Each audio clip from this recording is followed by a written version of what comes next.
The 9,385th meeting of the Security Council is called to order.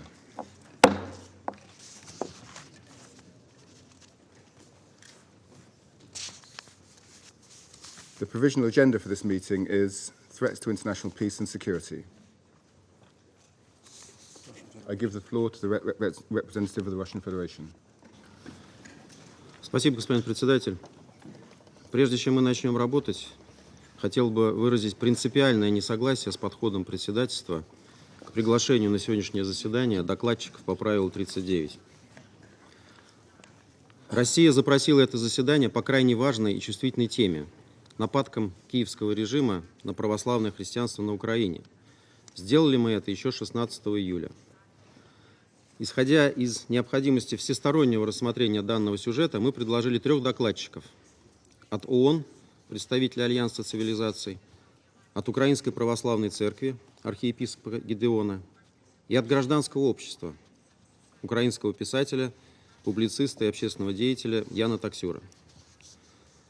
2 последних подверглись преследованиям на Украине за свои политические и религиозные взгляды и попытки защитить Украинскую православную церковь. Они готовы поделиться с членами Совета информацией из первых рук на основе своего опыта. Коллеги, мы дали предварительное согласие на проведение 26 июля одного за другим 2 заседаний, при том понимании, что нашим докладчикам будет дана возможность полноценно высказаться. Однако британское председательство единолично решило, что одному из этих докладчиков не место на заседании Совета Безопасности, ссылаясь на нехватку времени. Хочу подчеркнуть, абсолютно искусственную, поскольку британское председательство само решило скомпоновать заседания одно за другим, а не провести второе в другое время. Под этим фальшивым предлогом под каток британской цензуры попал в итоге православный священнослужитель, архиепископ Гедеон, который и так пострадал после того, как выступил перед членами Совета в прошлый раз.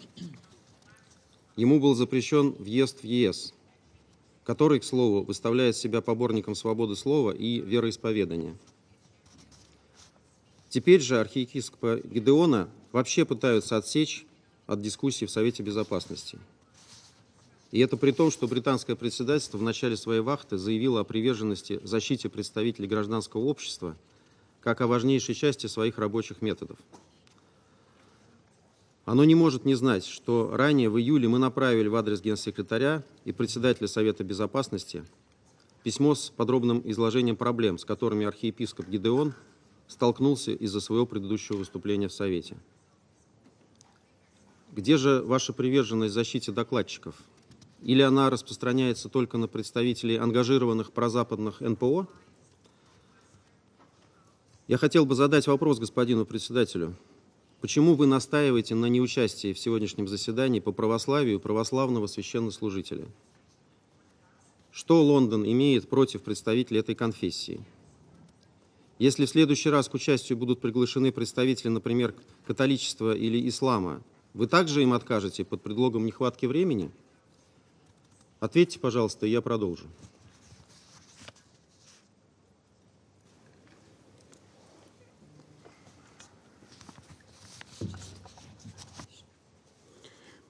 I note the statement by the representative of the Russian delegation, and let me respond to his comments. As presidency, we consulted council members on Russia's proposed briefers, mindful of the very tight timings of the council this morning, and determined not to have to cancel any subsidiary body business by rescheduling. On that basis, and based on the views of other council members, we made a reasonable compromise proposal. We did not refuse either of Russia's proposed non-UN briefers. We offered them a choice of which one they wanted to speak, and we made clear they could send a written contribution from the other in a letter to the Council if they wanted both of their contributions to be considered. The Russian delegation did not engage with the Presidency's compromise proposal and continued to insist on their preferred lineup in full. There's nothing in the provisional rules of procedure that gives a Council member the right to unilaterally demand that. As with every presidency, we're balancing different and competing pressures, the desire to bring civil society voices to the Council alongside the need to maintain a workable programme that allows Council members the time for discussion. Russia has proposed 5 non-UN briefers this month already, That's 5 more than have been proposed by the rest of the Council outside the presidency. 5 more put together than the rest of the Council. We've accepted all of the rest of them so far, but the presidency's role is not to do everything one delegation demands, ignoring the views of other Council members. So to be clear, we're not objecting to this specific briefer, but we've simply asked that Russia limit themselves to 1 briefer, not 2, and to send in a written contribution from the second. That's not unreasonable, and it's important that we maintain the prerogative of the presidency in this matter. I give the floor to the Russian delegation. Господин председатель, я что-то не помню, чтобы у нас где-то была сформулирована квота на приглашение представителей от гражданского общества. И еще раз повторюсь, мы действуем в точном соответствии с той программой вашего председательства, которую вы нам всем предложили, с которой мы согласились, содействовать максимально возможному участию представителей гражданского общества. Кроме того, я помню массу ситуаций, когда в брифингах участвовало по нескольку представителей гражданского общества, но я не помню ни одной ситуации, чтобы председательство предложило тем, кто этих бриферов выдвигал, какой-то выбор, как будто мы на базаре или в магазине. Уважаемые коллеги, на ваших глазах разворачивается вопиющая ситуация, когда Великобритания в кресле председателя Совета Безопасности препятствует участию в его дискуссии представителя одной из ключевых мировых конфессий. Этого допустить мы не можем. Мы ставим на процедурное голосование вопрос о допуске архиепископа Гидеона и просим членов Совета проголосовать «за». Кроме того, в знак протеста против попытки Великобритании отсечь нашего докладчика от участия в заседании Совета Безопасности, при том, что этот кандидат полностью соответствует критериям правил 39 временных процедур Совета Безопасности ООН, то есть обладает компетенцией по вопросу, находящемуся сегодня на повестке дня, мы не будем выступать на следующем за нашем заседании. Прошу отдел по вопросам Совета Безопасности ООН, СКАТ, внести соответствующие изменения в список выступающих.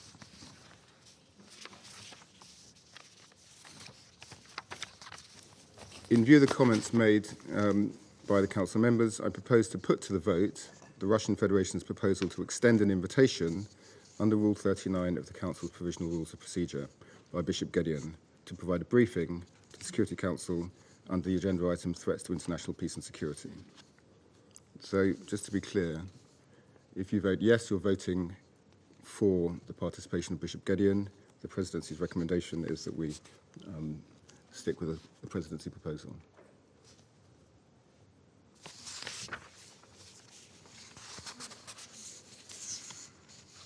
Will those in favour of the proposal to extend an invitation under Rule 39 of the Council's Provisional Rules of Procedure to Bishop Gedeon, please raise their hand.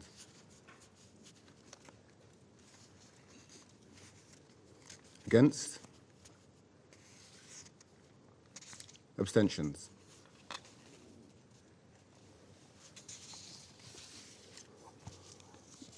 The result of the voting is as follows. 3 votes in favour, no votes against, 12 abstentions. The proposal to invite Bishop Gedeon has not been adopted, it having failed to obtain the required number of votes. Russia. Уважаемые коллеги, сегодня исторически и крайне печальный для Совета Безопасности ООН, как и в целом для международного сообщества момент. Заблокировано участие представителя Украинской православной церкви в нашем заседании. Таким образом, западные делегации фактически открыто солидаризировались с репрессивной политикой киевского режима против канонического православия. Это яркое свидетельство их вопиющих двойных стандартах в вопросах свободы выражения мнений, свободы вероисповедания, да и в целом всех тех идеалов, которые они проповедуют. Призываю отдельно оценить лицемерие председательства Великобритании, которое является одним из авторов резолюции Совета Безопасности по человеческому братству и религиозной терпимости. Ваше решение заблокировать, пользуясь прерогативами председателя СБ, участие православного священнослужителя – наглядная иллюстрация того, как на самом деле Лондон относится ко всем этим высоким идеалам, и как легко он готов ими поступиться ради узкокорыстных, мелочных попыток уколоть Россию. Хочу напомнить про британскую поговорку «Practice what you preach». Мы уже потеряли счет примеров того, как Лондон не справляется с этой задачей. Благодарю за внимание.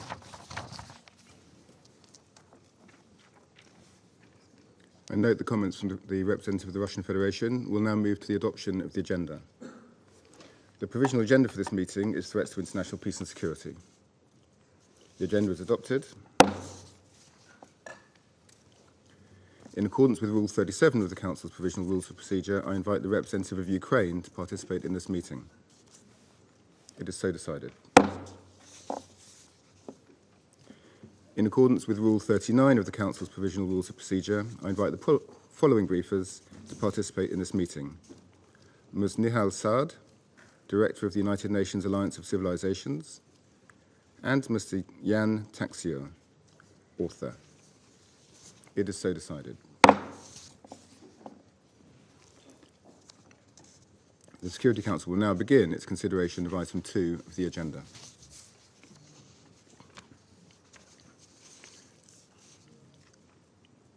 I now give the floor to Ms. Nihal Saad.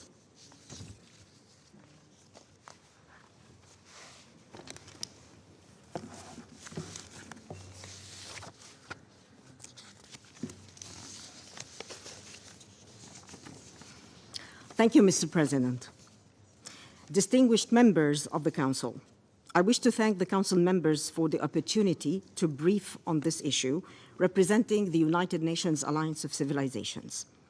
I will focus my briefing on the freedom of religion and belief dimension and the protection of religious sites within the context of the war in Ukraine. In the instance of wars and intercommunal conflicts, saving lives and protecting human welfare is, understandably, often, if not always, a priority, while protecting places of worship and safeguarding religious sites and preserving cultural heritage sites take a second distant step. History reminds us that war, religion, and politics are intertwined in many ways. Therefore, it is important to factor in and understand the complexity of the role that religion is playing in some of these conflicts. The ongoing relentless war in Ukraine is a case in point.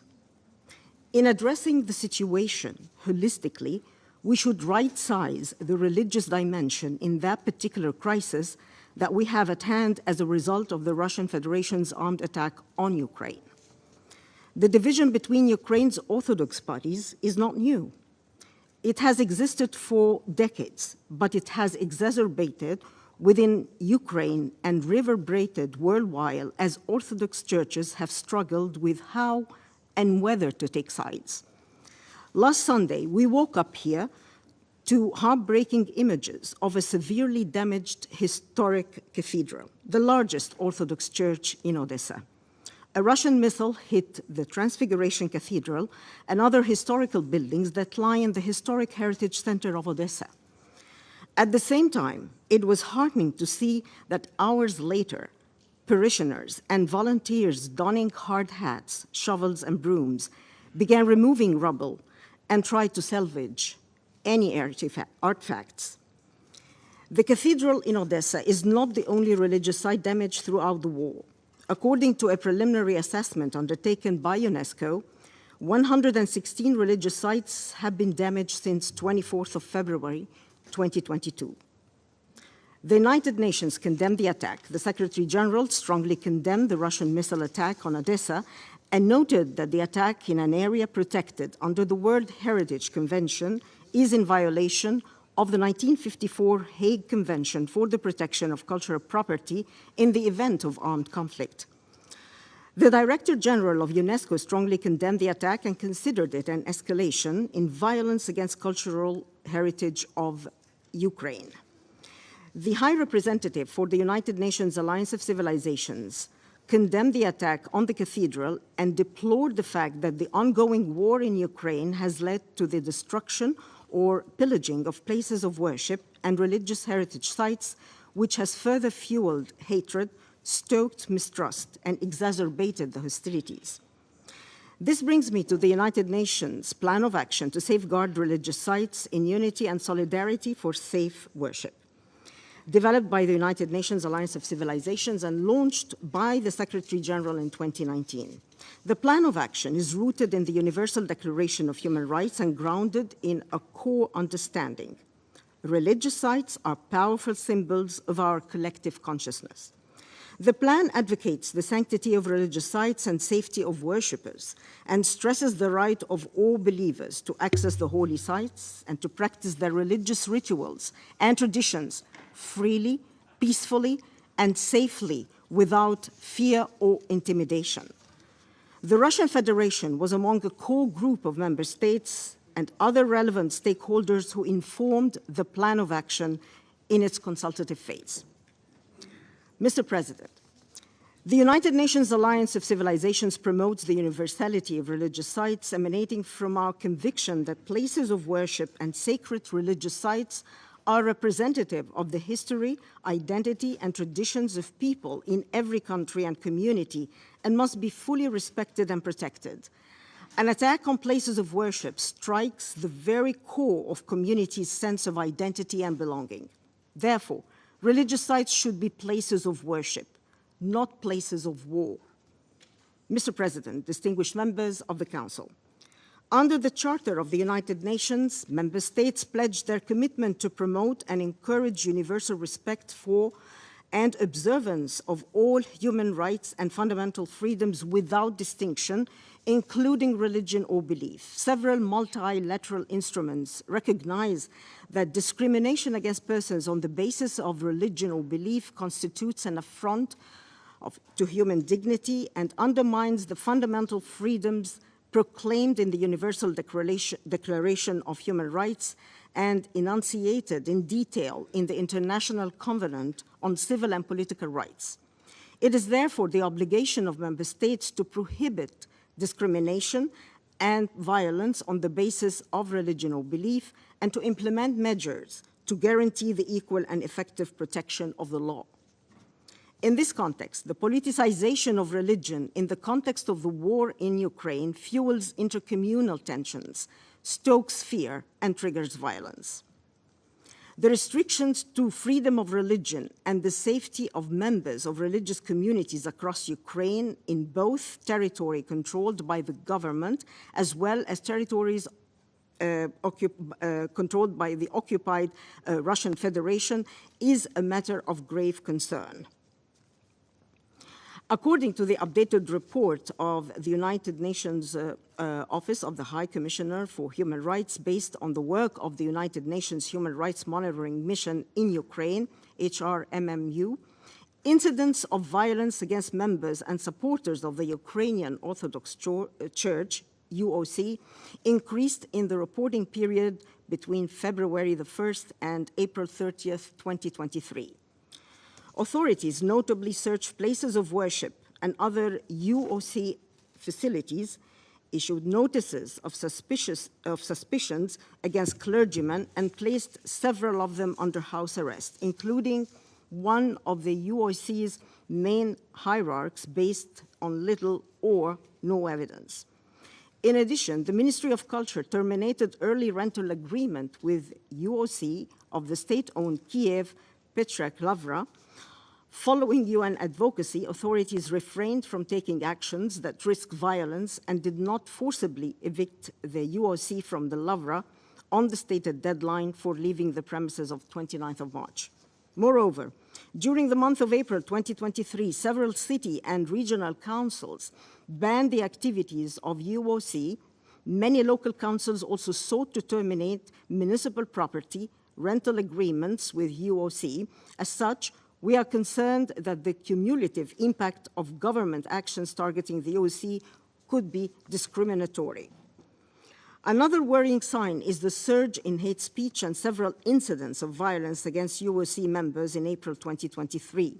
According to the report, public officials, bloggers, and opinion leaders used discriminatory and inflammatory rhetoric and openly incited violence against clergymen and supporters of the UOC.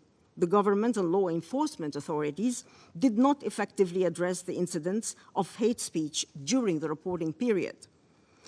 In territories occupied by the Russian Federation, there is grave concern over reports by HRMMU during the reporting period from August 1st, 2022 to the 31st of January, 2023, documenting actions perpetrated by the Russian armed forces against religious communities, including enforced disappearance, arbitrary detention, torture or other ill treatment, and unlawful deportations against clergy and members of Ukrainian, Greek, Catholic, and Christian evangelical communities. Moreover, the Russian occupation authorities raided, ransacked, and closed 3 places of worship belonging to the Baptist community in Melitopol, reportedly on the grounds of the community's purported links with foreign intelligence services with no or little evidence. Mr. President, concluding, I wish to reiterate that when people are attacked because of their religion or beliefs, we are all diminished. Targeting religious actors and faith communities across Ukraine is short-sighted, miscalculated, and counterproductive. The role of religious leaders in maintaining solidarity across ecumenical lines is crucial to preserving the social fabric of a unified Ukraine and will be a key factor in peace building if and when the war comes to an end. The United Nations Alliance of Civilizations emphasizes the importance of respect for religious and cultural diversity and advancing intercultural and interreligious dialogue, as well as promoting mutual respect and understanding among individuals, societies, and nations. Both parties are urged to respect and uphold fundamental human rights, including freedom of religion or belief and the right to manifest and practice one's religion freely and safely. We also emphasize the importance of respecting the freedom of opinion and expression, peaceful assembly, association, without discrimination. I thank you. I thank Ms. Saad for her briefing. I now give the floor to Jan Taxil.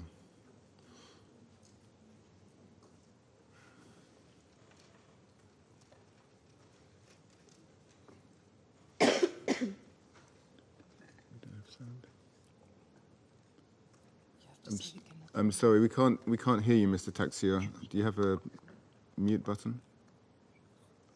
Я начну. Okay, that's good. Могу говорить? Yes, go ahead, please.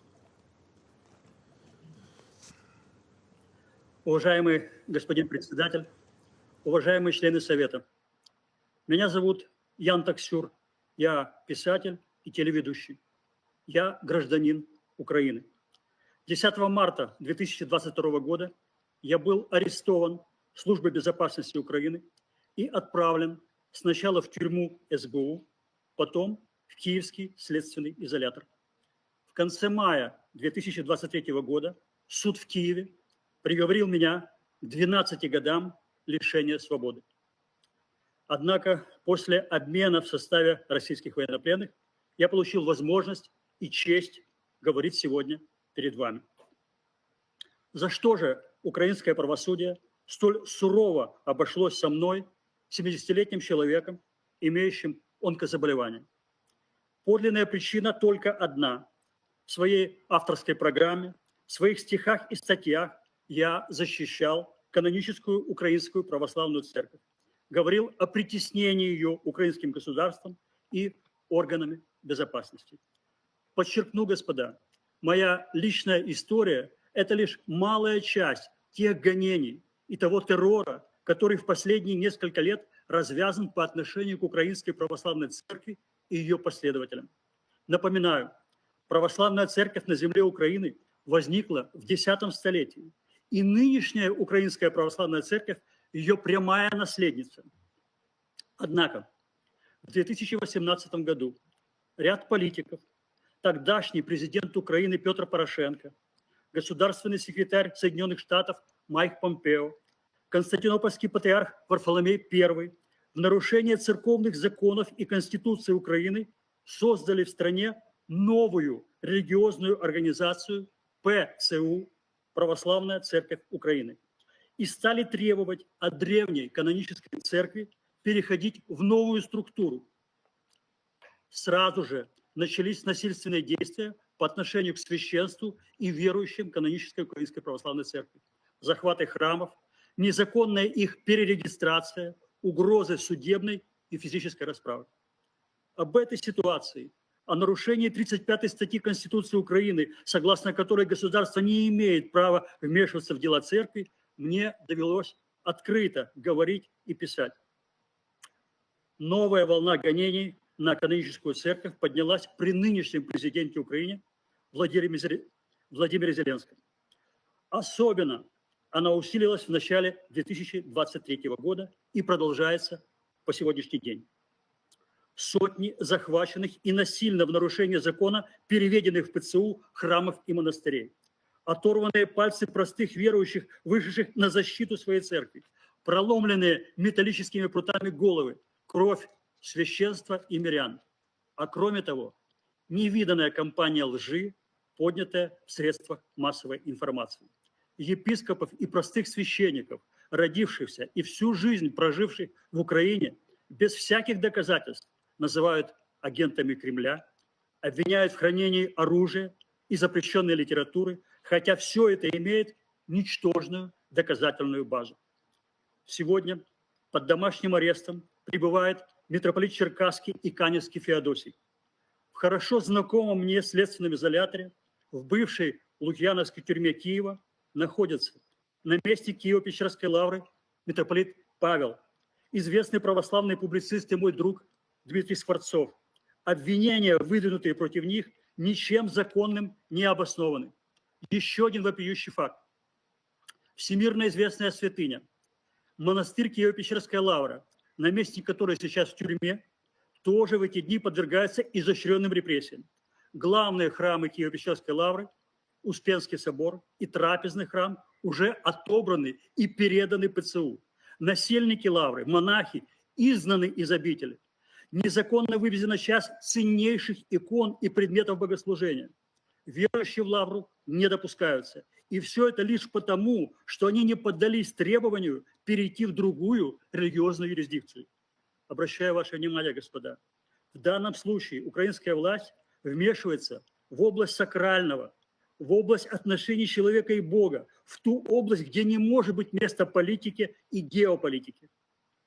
Тем не менее, Служба безопасности Украины по надуманным подозрениям и предлогам по-прежнему проводятся оперативные мероприятия в десятках и сотнях храмов и монастырей Украины.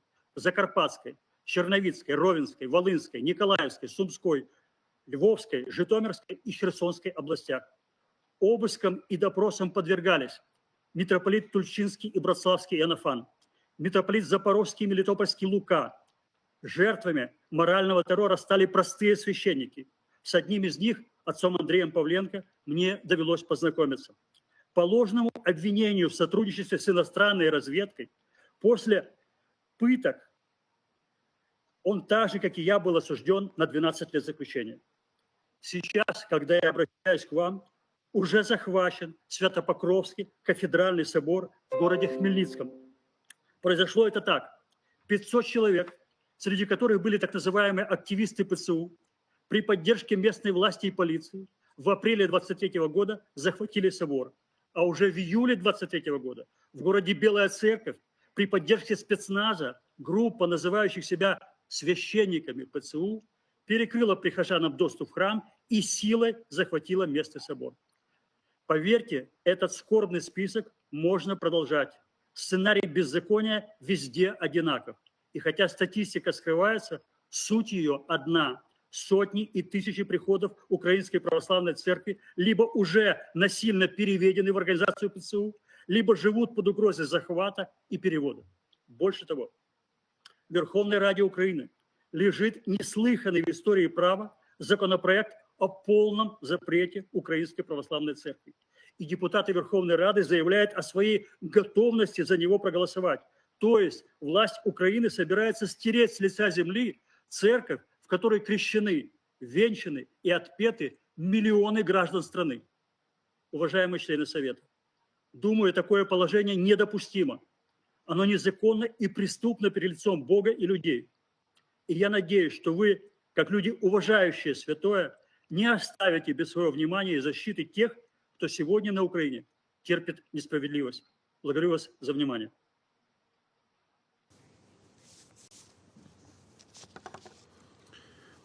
I thank Mr. Taxier for his briefing. I now give the floor to those council members who wish to make statements. I give the floor to the representative of the Russian Federation. Спасибо, господин председатель.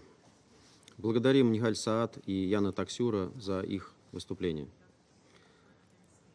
Прежде всего, хотел бы вновь, как и ранее, подчеркнуть, что Украинская православная церковь не обращалась к нам с просьбой о проведении сегодняшнего заседания и не уполномачивала нас выступать от ее имени. Мы и не говорим от имени УПЦ или ее конкретных священников или прихожан. Мы прекрасно понимаем, в каких условиях находятся наши единоверцы на Украине.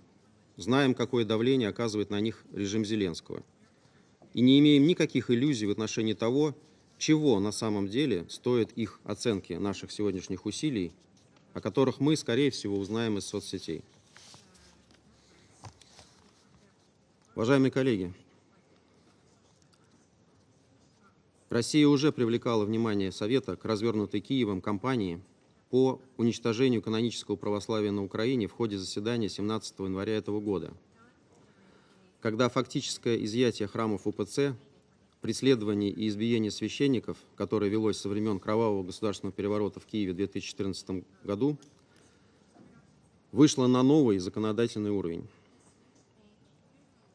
Как уже сказал сегодня Ян Таксюр, 19 января 2023 года в парламент страны был внесен законопроект номер 8371, по сути предусматривающий запрет УПЦ и изъятие у нее храмов. Насколько мы понимаем, уже завтра, 27 июля, он может быть вынесен на голосование. Я оставляю сейчас за скобками тот факт, что этот законопроект грубейшим образом противоречит как минимум 10 статьям Конституции Украины, регулирующим свободу слова и, прежде всего, гражданские свободы. Он игнорирует тот факт, что УПЦ – самостоятельная церковь, имеющая свои органы управления, действующие по украинским законам, а не управляемая из России. То, что суда над УПЦ на Украине не было, и якобы имеющие место нарушения ею украинского законодательства, не установлено в судебном порядке. Коллеги, об этом просто нет смысла говорить, поскольку Украина, как минимум с 2014 года, перестала быть правовым государством, и киевский режим творит то, что он хочет, без оглядки на законы. Я призываю вас попросту вдуматься в происходящее на ваших глазах, вопиющее беззаконие и попрание элементарных религиозных свобод. Просто осознайте, что парламент в Киеве рассматривает возможность законодательного запрета и изъятия собственности канонической церкви с многовековой историей, к которой принадлежит большинство верующих на Украине. Аналогов такому циничному акту не найти в современной истории. Вот как бы, например, в стране нашего пребывания отреагировали, если бы президент США предложил Конгрессу запретить католическую церковь и изъять у нее собор Святого Патрика в Нью-Йорке на том основании, что католики подчиняются Папе Римскому. И арестовал бы одного из кардиналов Римской католической церкви в США. Или, например, если бы Великобритания арестовала бы одного из лидеров мусульманской общины, и британский парламент обсуждал бы законопроект о запрете этой религии в стране под предлогом того, что святыни ислама находятся в Мекке и Медине.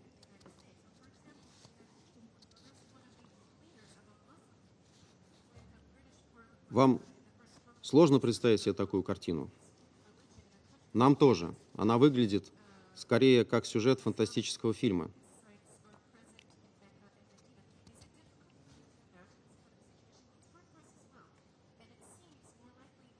Но, к сожалению, на Украине это страшное кино при попустительстве западных спонсоров киевского режима на наших глазах становится реальностью.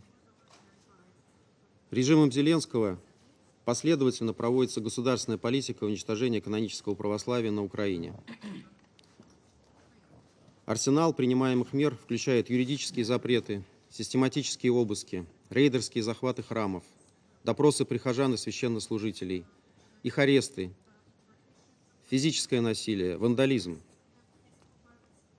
Государственные и провластные СМИ на системной основе публикуют дискредитирующую церковь и ее иерархов ложную информацию. Киевский режим, не дожидаясь псевдозаконодательных мер, решил изъять у УПЦ святыню канонического православия, Киево-Печерскую лавру, а ее наместника, митрополита Вышгородского и Чернобыльского Павла, по ложным обвинениям отправил под домашний арест. 14 июля, после круглосуточного домашнего ареста, он был помещен в следственный изолятор. Видео, где запечатлена трагическая картина, когда пожилой, всеми уважаемый иерарх церкви вынужден снять с себя панагию перед заключением застенки, потрясло православный мир. Впервые в современной истории высокопоставленный иерарх церкви подвергается преследованию государством и отправлен в заключение за свою веру. Со свойственной им циничностью киевские власти предписали возможность внесения залогов 33 миллиона гривен, то есть около $1 миллиона. Для сравнения я упомяну о еще одном судебном решении киевской власти. Бывший детский воспитатель из населенного пункта Чинадиева Закарпатской области Денис Вороди, который пытался вывести и продать на территории одной из стран ЕС 11-месячного малыша за $25 тысяч, в начале текущей недели отпущен под залог в $27 тысяч. И он их внес. Теперь человек, взятый с поличным на торговле людьми, разгуливает на свободе. А духовного лидера миллионов верующих, пожилого и больного человека, нуждающегося в повседневном уходе, держат в тюремных застенках. Мы обращаемся здесь ко всему международному сообществу и всем духовным лидерам с призывом выступить в защиту владыки Павла. Коллеги, размах преследований киевским режимом священнослужителей УПЦ, которым стали приписывать преступления против государственной и общественной безопасности, напоминает самые трагические тоталитарные эпизоды мировой истории. Согласно опубликованному в начале апреля 2023 года отчету Службы безопасности Украины, с 2022 года она провела более 40 так называемых комплексных контрразведывательных мероприятий. Только с октября 2022 года по май 2023 СБУ провела порядка сотни обысков в монастырях, храмах и административных зданиях епархии УПЦ по всей Украине. Почти 250 клирикам УПЦ был запрещен въезд на территорию страны, то есть на родной земле они оказались изгоями. В отношении священнослужителей, в том числе 14 епископов, возбуждено 61 уголовное дело по обвинениям в госизмене и разжигании религиозной розни. 19 архиереев под различными предлогами были лишены украинского гражданства. В феврале, по представлению киевского режима, суд приговорил к 7 годам тюрьмы по обвинению в антиукраинской деятельности священника УПЦ, захваченного киевскими силовиками на временно подконтрольный режиму территории Краснолиманского района ДНР. Всего были вынесены приговоры 7 священнослужителям.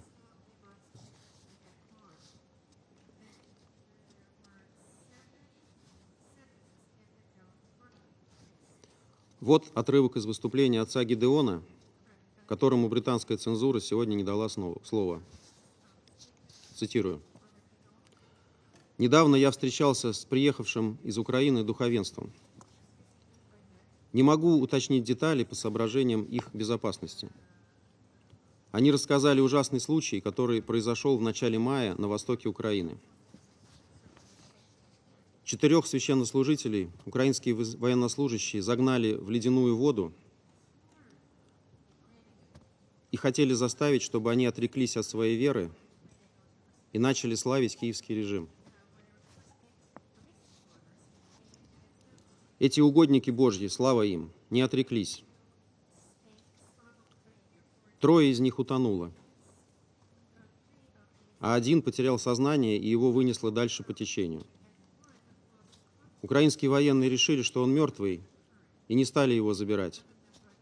А он остался жив и все это рассказал. Коллеги, проявляя жестокость к митрополиту Павлу, Киев стремится силовым способом сломить сопротивление православных христиан, которые борются за свою каноническую церковь. И прежде всего сломить сопротивление монахов главной святыни православия на Украине, Киево-Печерской лавры, которых киевские власти заставляют покинуть обитель. 6 июня 2023 года министр культуры и информационной политики Украины Ткаченко потребовал от монахов покинуть ее помещение в течение 3 дней. Они отказались выполнять это преступное предписание и получать акт приема передачи имущества. 13 июня 2023 года суд Киева цинично отклонил иск УПЦ к музею-заповеднику о том, чтобы братья и монастыря не препятствовали в совершении богослужения. 30 июня 2023 года Минкультуры Украины и Национальный заповедник Киево-Печерская лавра потребовали от монахов УПЦ покинуть корпуса лавры до 4 июля.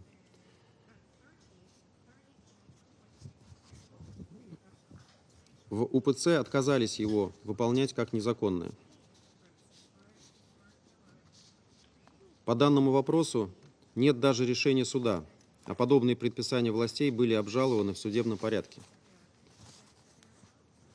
Несмотря на это, 4 июля начала свою работу так называемая специализированная комиссия Министерства культуры и информационной политики Украины по опечатыванию, то есть изъятию у монахов корпусов монастыря.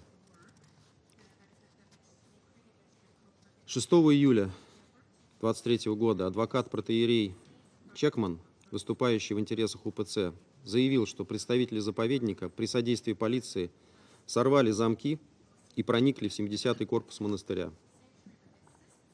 Он также опубликовал фотографии, на которых видны сотрудники полиции у корпусов лавры, в том числе сотрудники спецподразделения, которые оцепили помещение. По состоянию на 14 июля известно о закрытии не менее 8 расположенных на территории лавры сооружений. Собирающихся в поддержку монахов, прихожан, разгоняет полиция.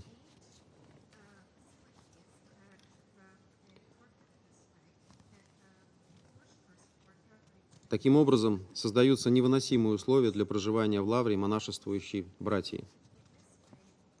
С помощью силовых структур предпринимаются действия по их насильственному выдавливанию из монастыря.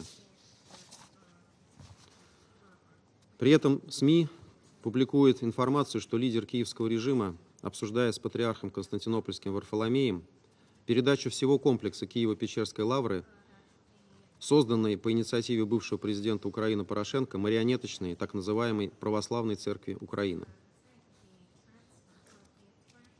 Как мы сегодня уже слышали, это чисто политический и раскольнический проект, отвергаемый подавляющим большинством православных на Украине.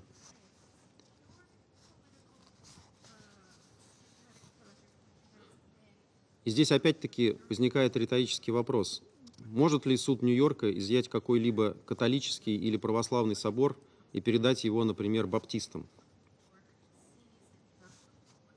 Если нет, то почему наши американские коллеги, рядящиеся в тогу вселенских правозащитников, словно воды в рот набрали, применительно к безобразиям, творящимся на Украине?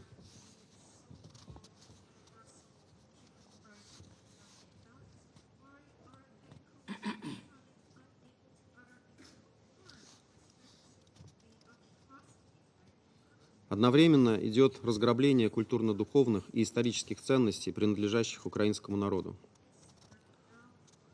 28 июня пресс-служба Парижского Лувра сообщила о том, что в музей для временного хранения и экспозиции были переданы принадлежащие Национальному музею искусств имени Богдана и Варвары Ханенко в Киеве ценные экспонаты, в том числе 4 иконы византийского периода.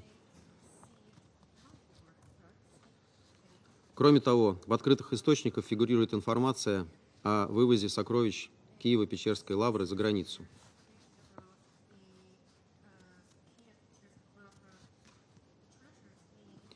Коллеги, трагедия Киево-Печерской лавры – это лишь видимая часть айсберга. По всей Украине идет война с каноническим православием.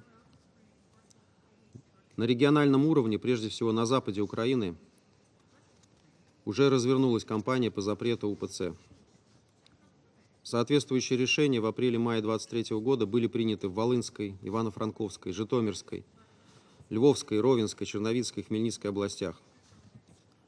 Советы Львовской, Ивано-Франковской, Кировоградской, Черновицкой, Тернопольской и Ровенской областей и вовсе призвали Верховную Раду запретить УПЦ на всей территории страны. Горсоветы Бровар, Каменца-Подольского, Сум, Черновцов приняли постановление о конфискации земельных участков УПЦ.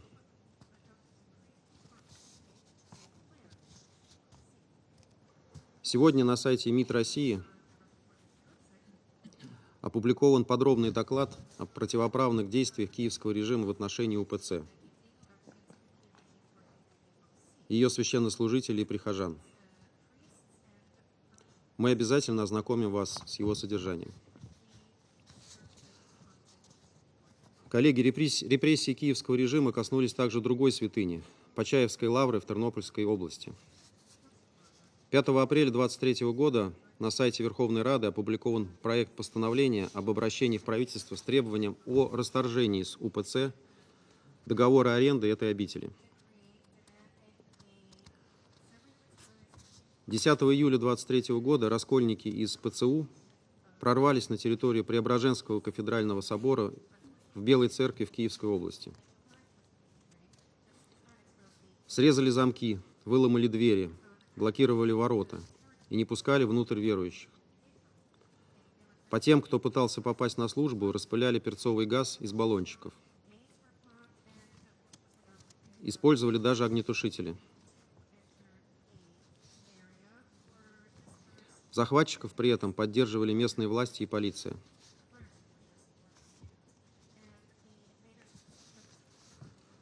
Борьба с ними, верующих за Преображенский собор, продолжается уже несколько месяцев.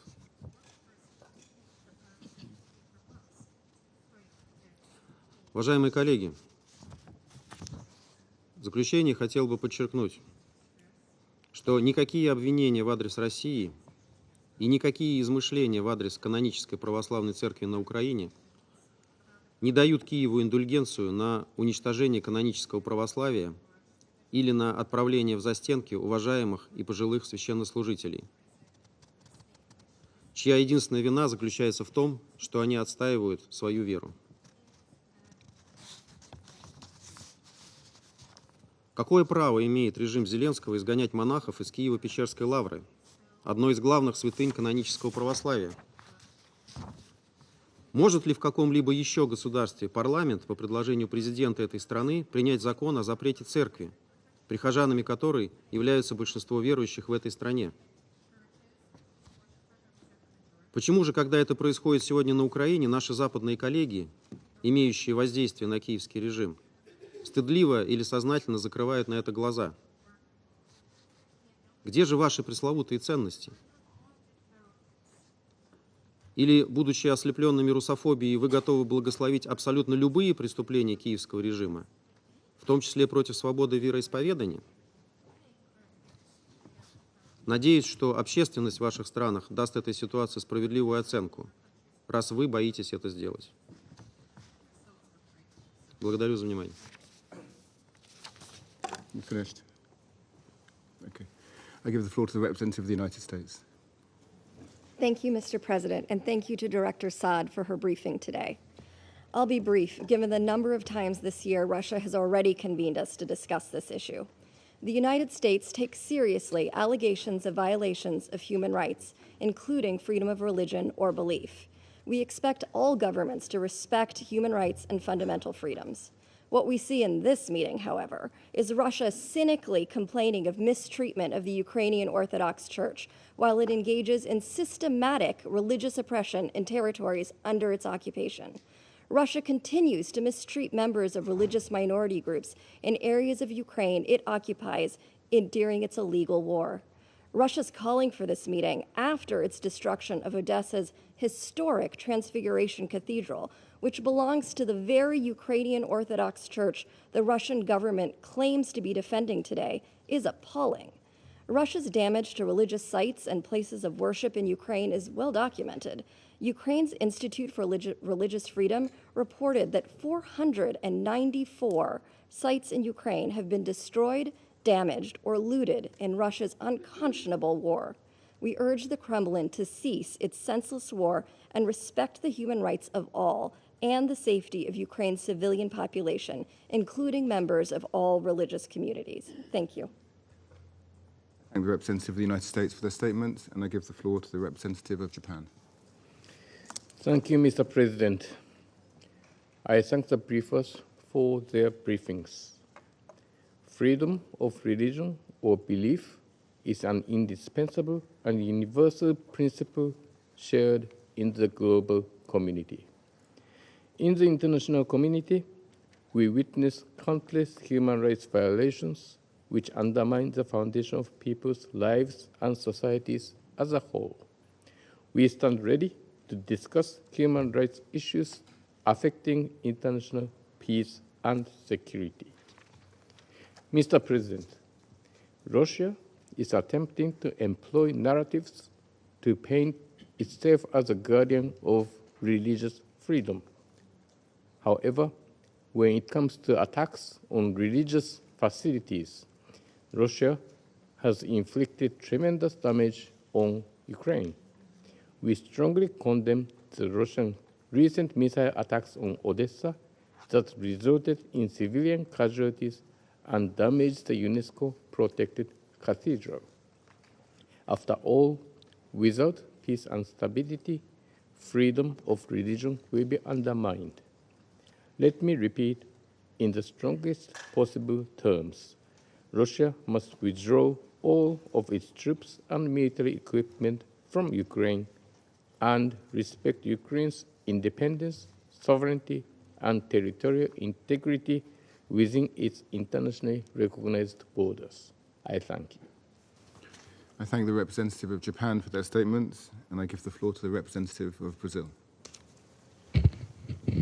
Thank you, Mr. President. Mr. President, dear colleagues, I thank the briefers for their interventions. Brazil attaches great importance to the freedom of religion or belief without discrimination. We believe in the potential of religious practice to advance the human spirit, bring peoples and cultures together, build trust, and contribute to the peaceful resolution of disputes. We regret that the conflict has also contaminated ties between Orthodox communities in Russia and Ukraine. We take note of the recent detention of clerics of the Ukrainian Orthodox Church.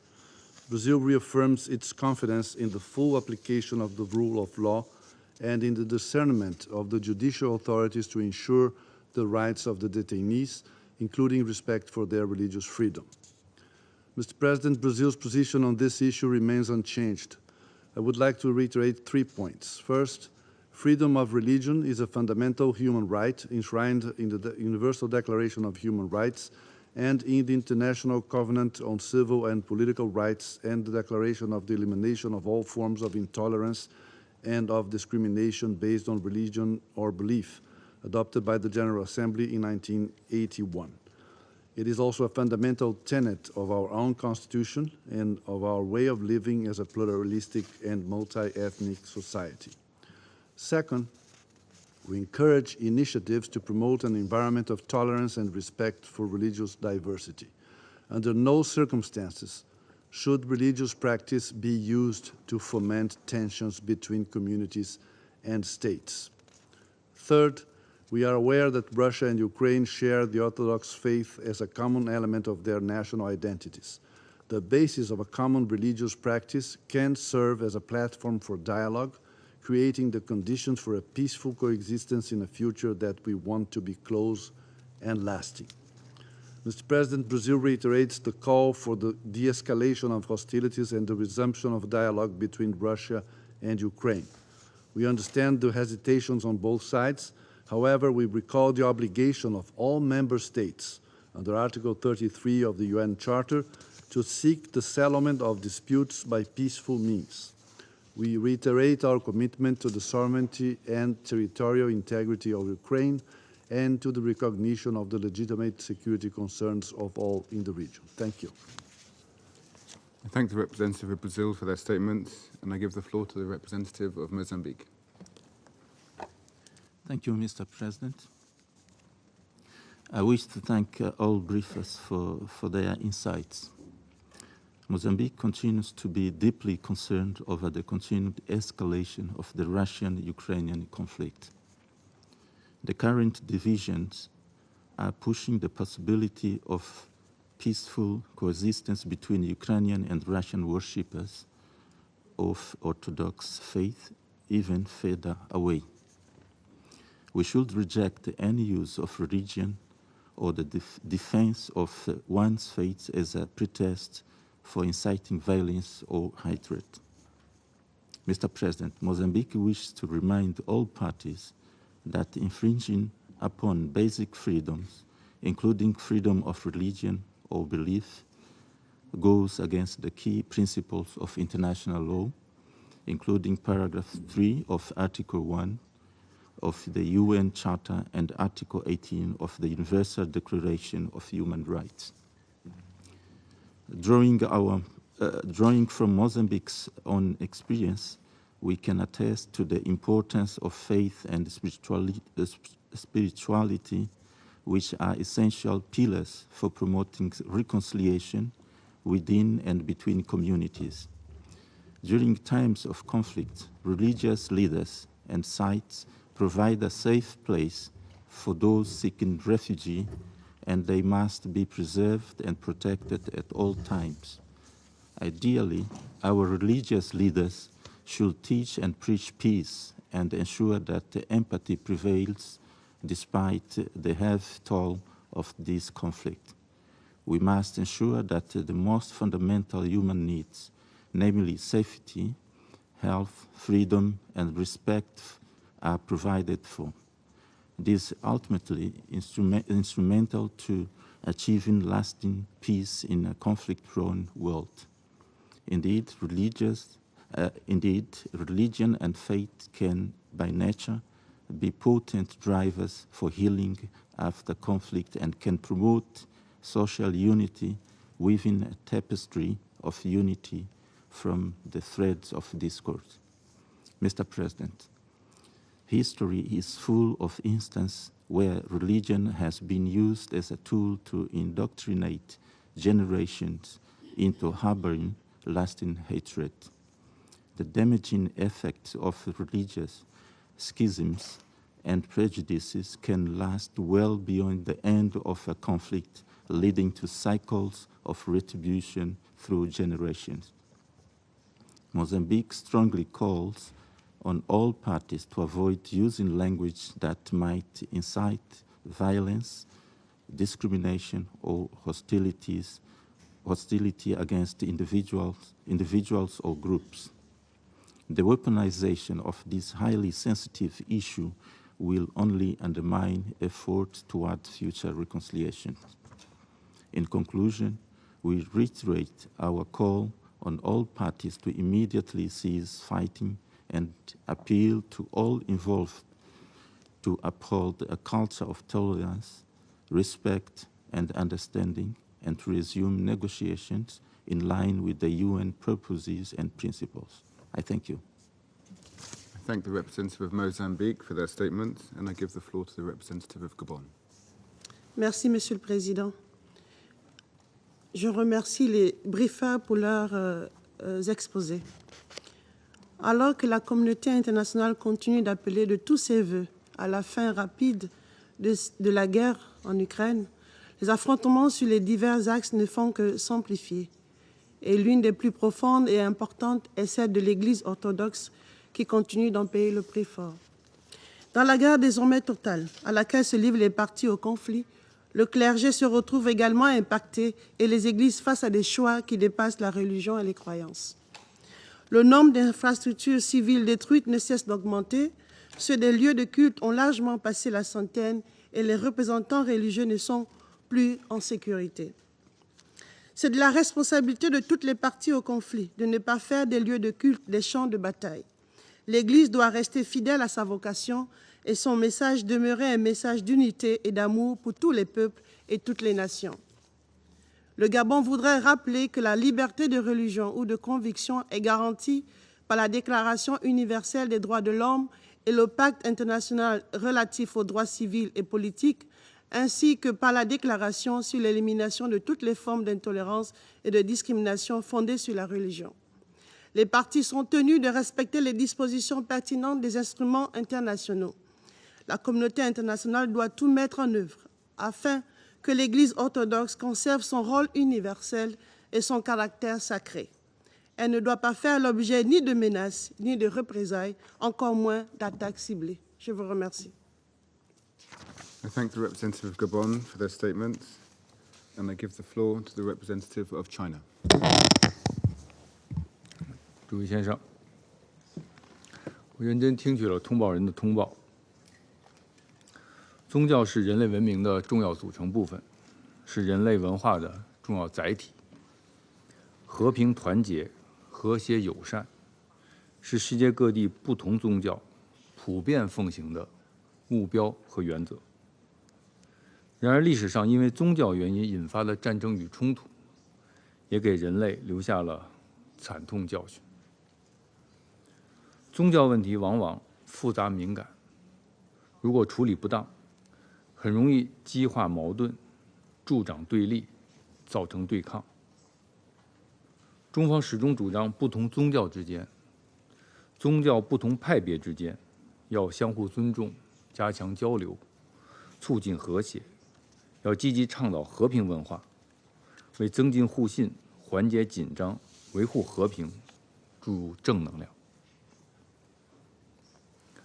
主席先生，乌克兰危机延宕至今，外溢效应日益显现，引发的各方面问题不断出现。解决这些问题的根本之道，在于实现乌克兰问题的政治解决。军事手段不是出路，对话谈判才是正确选择。中方希望当事方保持理性克制，尽快重启和谈，呼吁国际社会为此营造有益氛围，积累必要条件。中方将继续站在和平一边，站在对话一边，同国际社会一道，为推动乌克兰问题的政治解决做出不懈努力。谢谢主席。I thank the representative of China for their statement, and I give the floor to the representative of the United Arab Emirates. Mr. President, throughout the more than 500 days since the outbreak of the war in Ukraine, this chamber has heard discussions on impeded humanitarian access, violations of international humanitarian law, and the reality of this conflict on civilians and communities. Intolerance is one of the more intangible aspects of this war.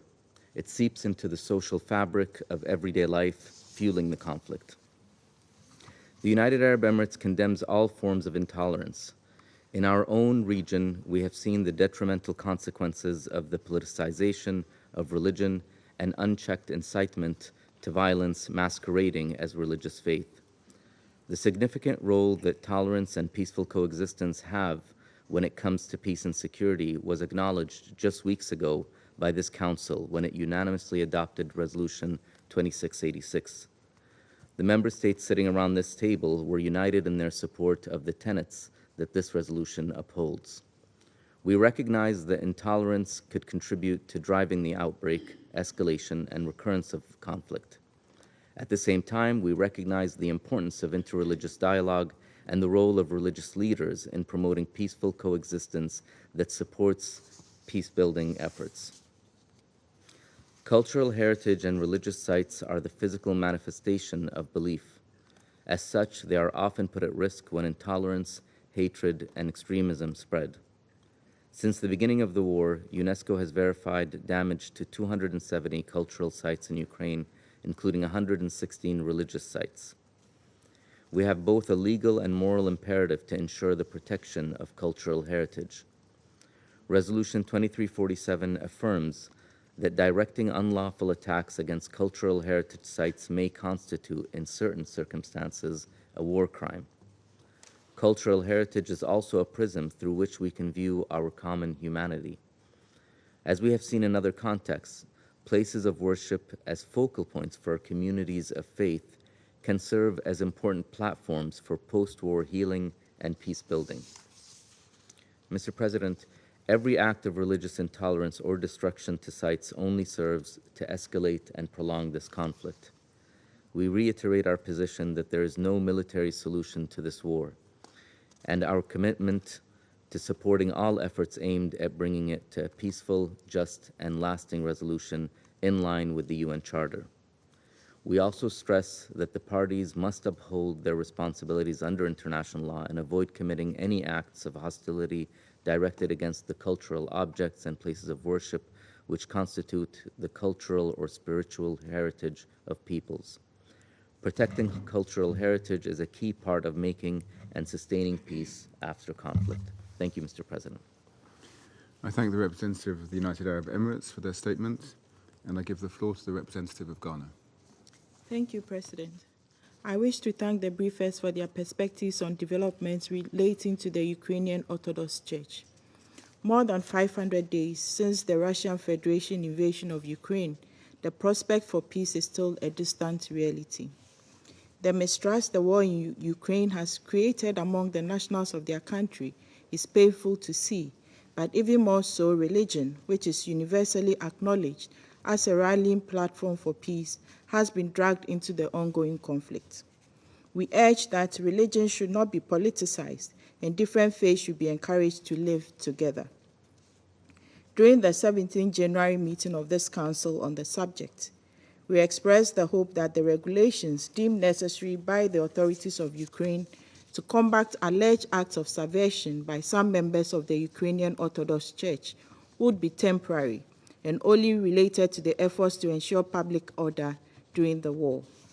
We are, however, worried about ongoing reports of persistent restrictions on some religious sects, which impacts on the rights of some segments of the Ukrainian population. Freedom of religion is a right intended to enhance the stability and cohesion of societies, and its curtailment could lead to an opposite outcome. We therefore urge for the respect of the rights of all nationals of Ukraine throughout all parts of the internationally recognized borders of Ukraine without discrimination. We also note with concern reports by UNESCO of about 110 religious sites that have been damaged as a result of the war.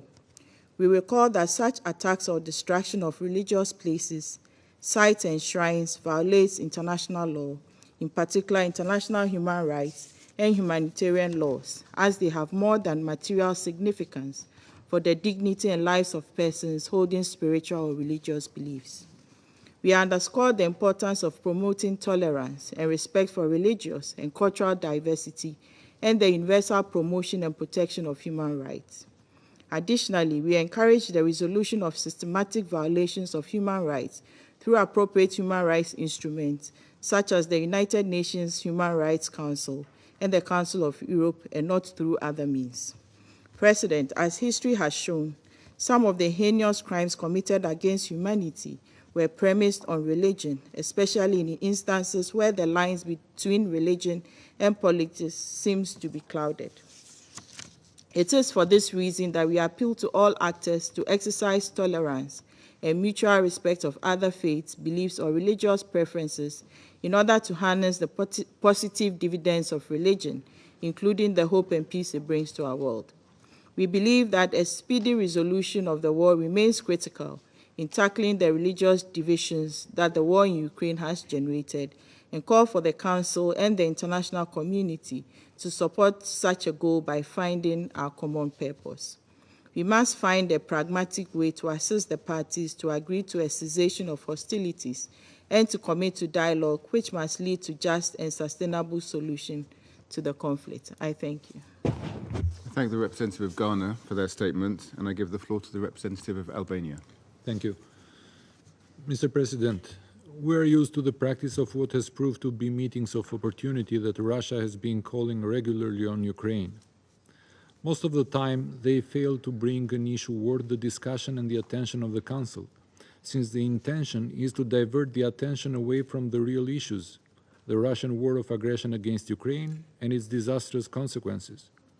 This meeting about the Ukrainian Orthodox Church falls in the same category. Article 18 of the Universal Declaration of Human Rights is clear. Everyone has the right to freedom of thought, conscience, and religion. Albania fully supports the freedom of religion and belief anywhere, including in Ukraine. But the real problem in Ukraine today is not freedom of religion. It is just freedom, a fundamental right that Russia is trying to steal through sheer violence. Everything else is only consequence of this brutal use of force. We believe that religious leaders anywhere should work for peace, social cohesion, and peaceful coexistence. It is their commitment and their duty. We expect them to be a strong voice of reason and humanity, and not become an extension and instrument of the state and its action. And, as we have seen to our regret, this is not done by blessing Russian tanks on their way to kill innocent people in Ukraine. They would better try to stop them in the name of humanity they pretend to work for. I thank you. I thank the representative of Albania for their statement, and I give the floor to the representative of Malta. Thank you, President, and I also thank the briefers for their statements. Only last week, this Council heard U.S. Giancarlo echoing the words of the Secretary General, describing life in Ukraine as a living hell as a result of Russia's aggression, adding that nowhere is safe in the country. Emergency Relief Coordinator Griffiths reminded us that this war had a significant humanitarian impact far beyond Ukraine's borders at a time when the world was already trying to reel back from various shocks. The Russian Federation's response to these unequivocal statements was to call for this meeting to try to justify its crimes and violations and human rights abuses. This approach is not new and has been used by Russia several times since the beginning of its aggression.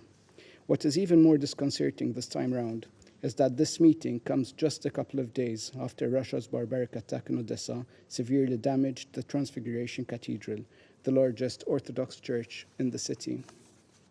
We strongly condemn this attack against cultural heritage and call on the Russian Federation to take meaningful action to comply with its obligations under international law. This includes the 1954 Hague Convention on the Protection of Cultural Property in the event of armed conflict and the 1972 World Heritage Convention. President, as we have previously pointed out, Malta considers allegations of human rights violations, including those related to freedom of religion or belief, with utmost seriousness.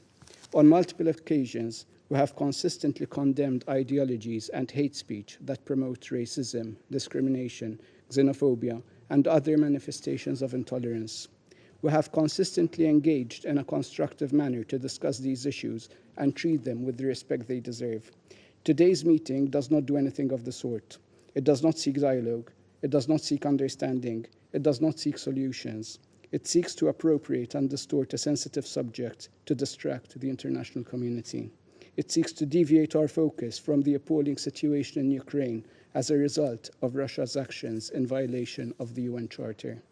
In closing, President, we once again urge the Russian Federation to immediately cease all hostilities and unconditionally completely withdraw all its forces and military equipment from the entire territory of Ukraine within its internationally recognized borders. I thank you. I thank the representative of Malta for their statement, and I give the floor to the representative of Ecuador. Gracias, señor presidente. Con relación a la cuestión que plantea esta sesión, escuché con atención a las exposiciones informativas de los ponentes.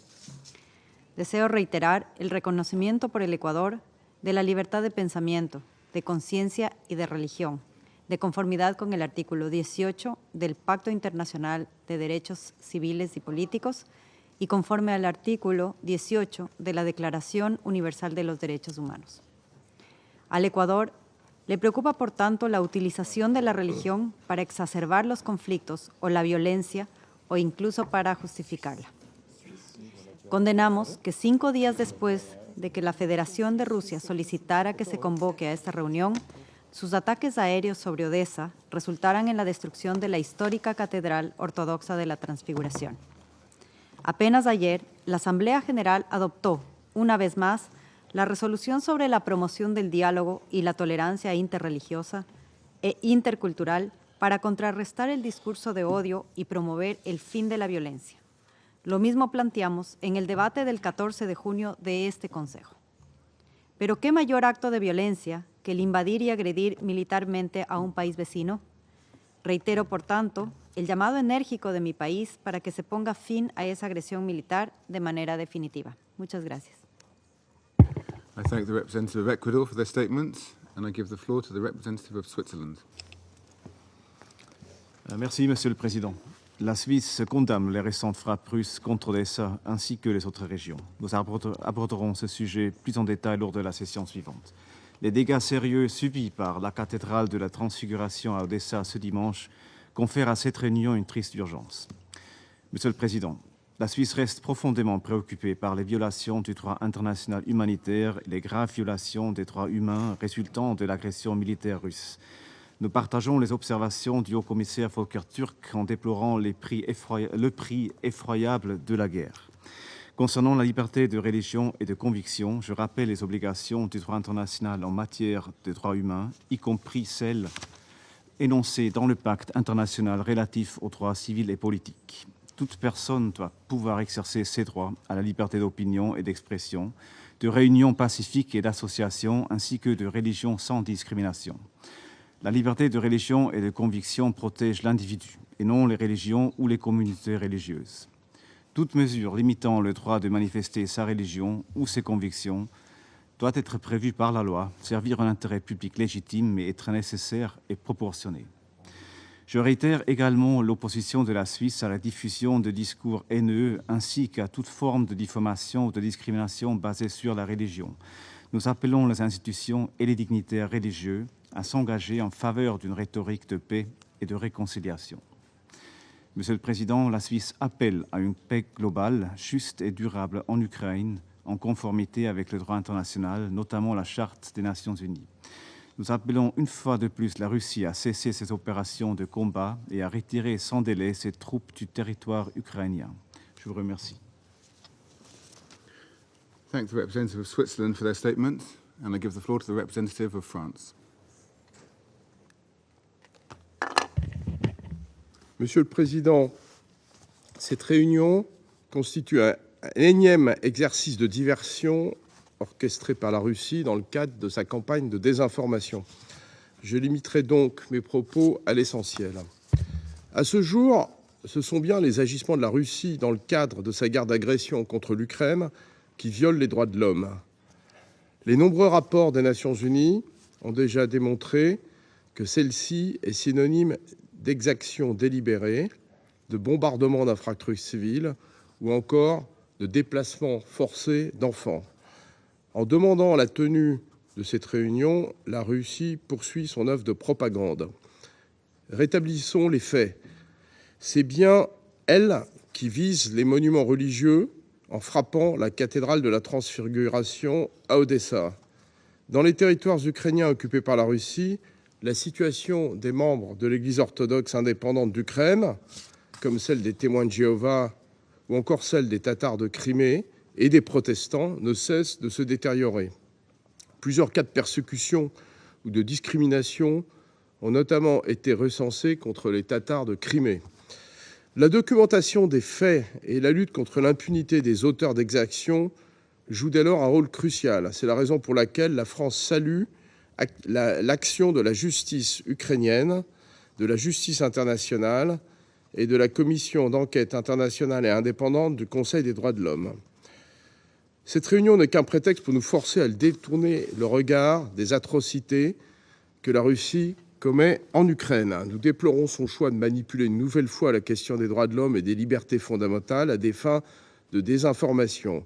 Nous soutiendrons l'Ukraine et la population ukrainienne aussi longtemps qu'il le faudra, et nous demandons une nouvelle fois à la Russie de respecter l'avis de la Cour internationale de justice du 16 mars 2022, demandant que l'armée russe retourne en Russie. Je vous remercie. I thank the representative of France for their statement. I shall now make a statement in my capacity as the representative of the United Kingdom. The United Kingdom is committed to ensuring that everyone, everywhere, can enjoy their human right to freedom of religion or belief, a commitment we share with Ukraine, which has been fighting to protect democracy, plurality, and human rights in Ukraine from Russian assault for decades. The head of the Russian Orthodox Church, Patriarch Kirill, has expressed open support for Putin's illegal invasion, which has brought so much suffering upon Ukraine. That suffering includes, as Mossad said, the recent destruction of the cathedral in Odessa. And to think that Russia has the audacity to lecture us on religious freedom.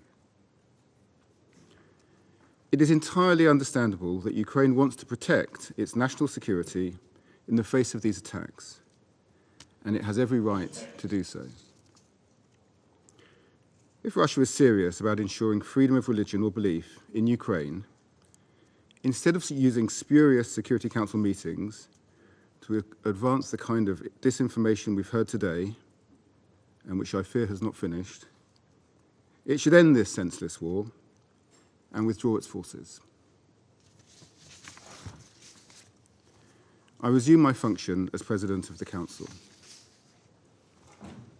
The representative of the Russian Federation has asked for the floor to make a further statement. I give them the floor. Уважаемые коллеги, не скрою, у нас вызывает крайнее разочарование и недоумение попытки ряда западных делегаций спекулировать на произошедшей на этой неделе огромной трагедии, серьезном повреждении Спасо-Преображенского кафедрального собора в городе Одессе и приписать ответственность за это России. Если бы в ваших столицах придавали бы хоть какое-то значение правде, там воздержались бы от подобных инсинуаций.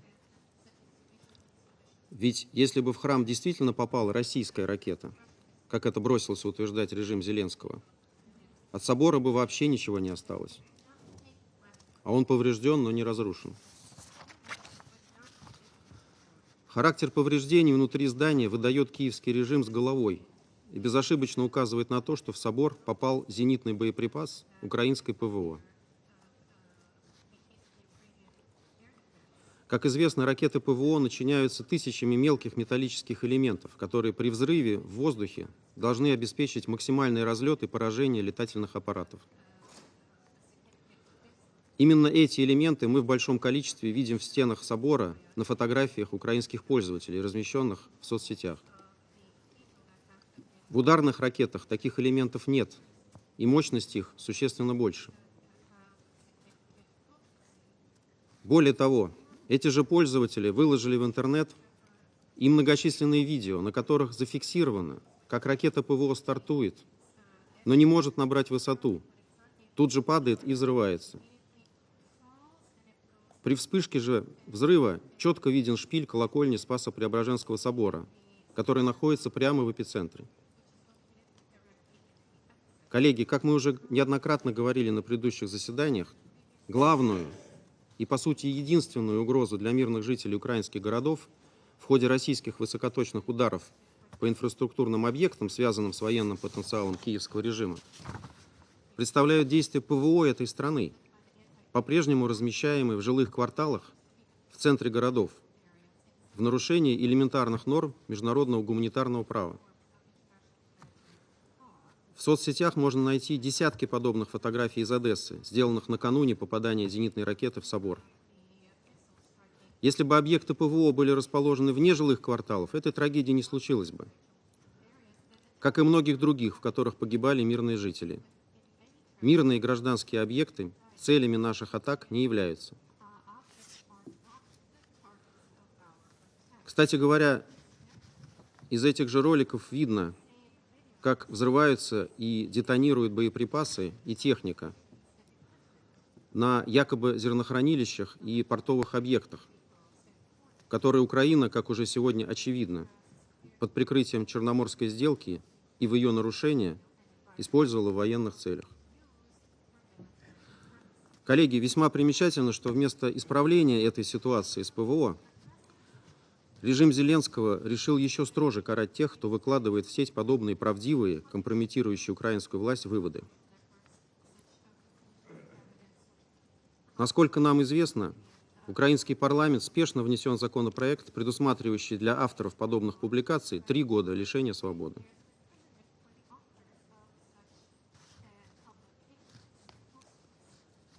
Выводы делайте сами. Благодарю за внимание. I thank the representative of the Russian Federation for their statement, and I'll give the floor to the representative of Ukraine.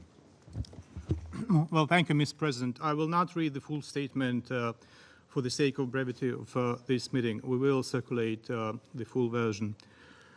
We regret that Russia persists in misusing the Council's platform to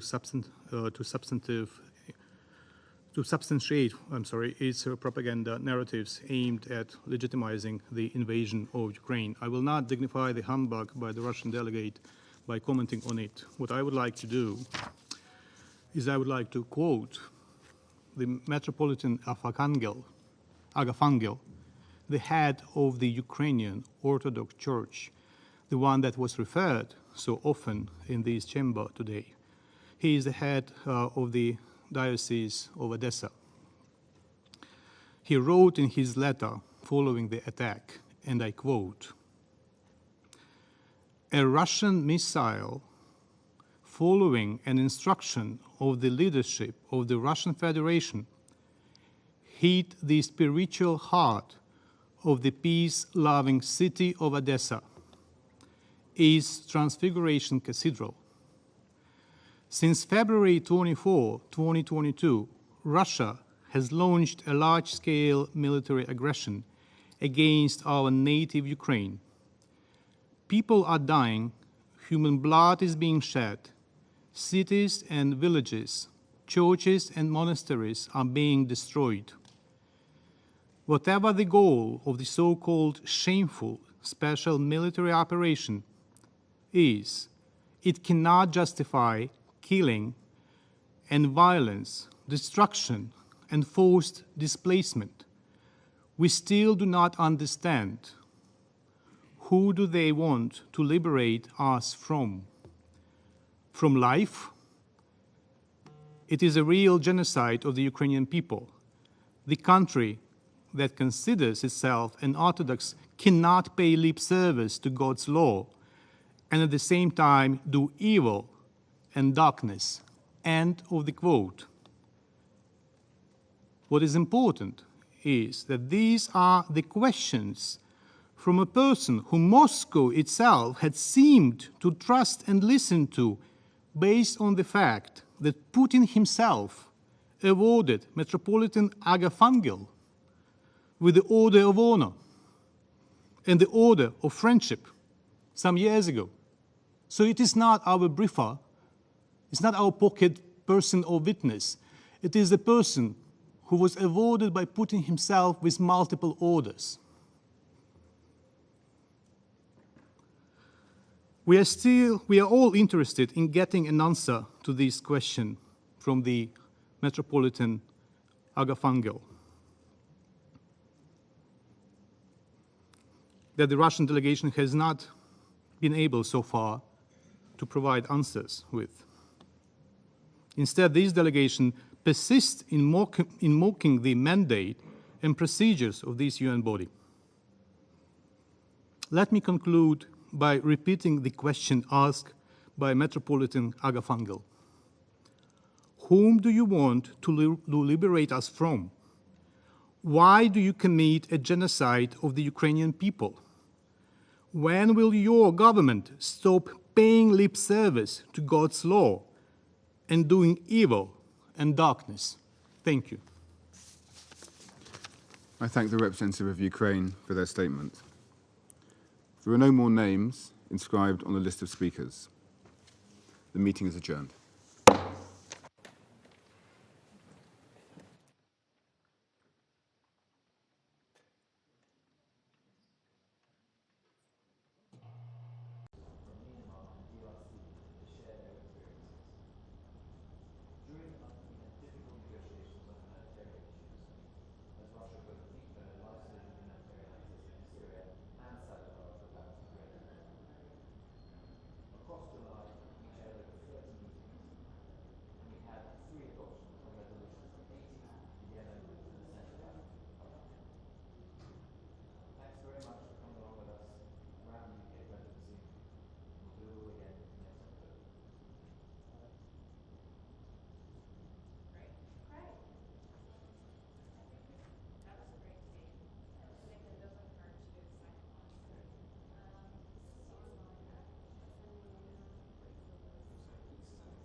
Good morning, colleagues. The 9,386th meeting of the Security Council is called to order.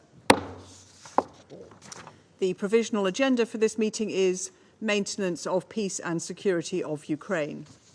The agenda is adopted. In accordance with Rule 37 of the Council's Provisional Rules of Procedure, I invite the representative of Ukraine to participate in this meeting. It is so decided.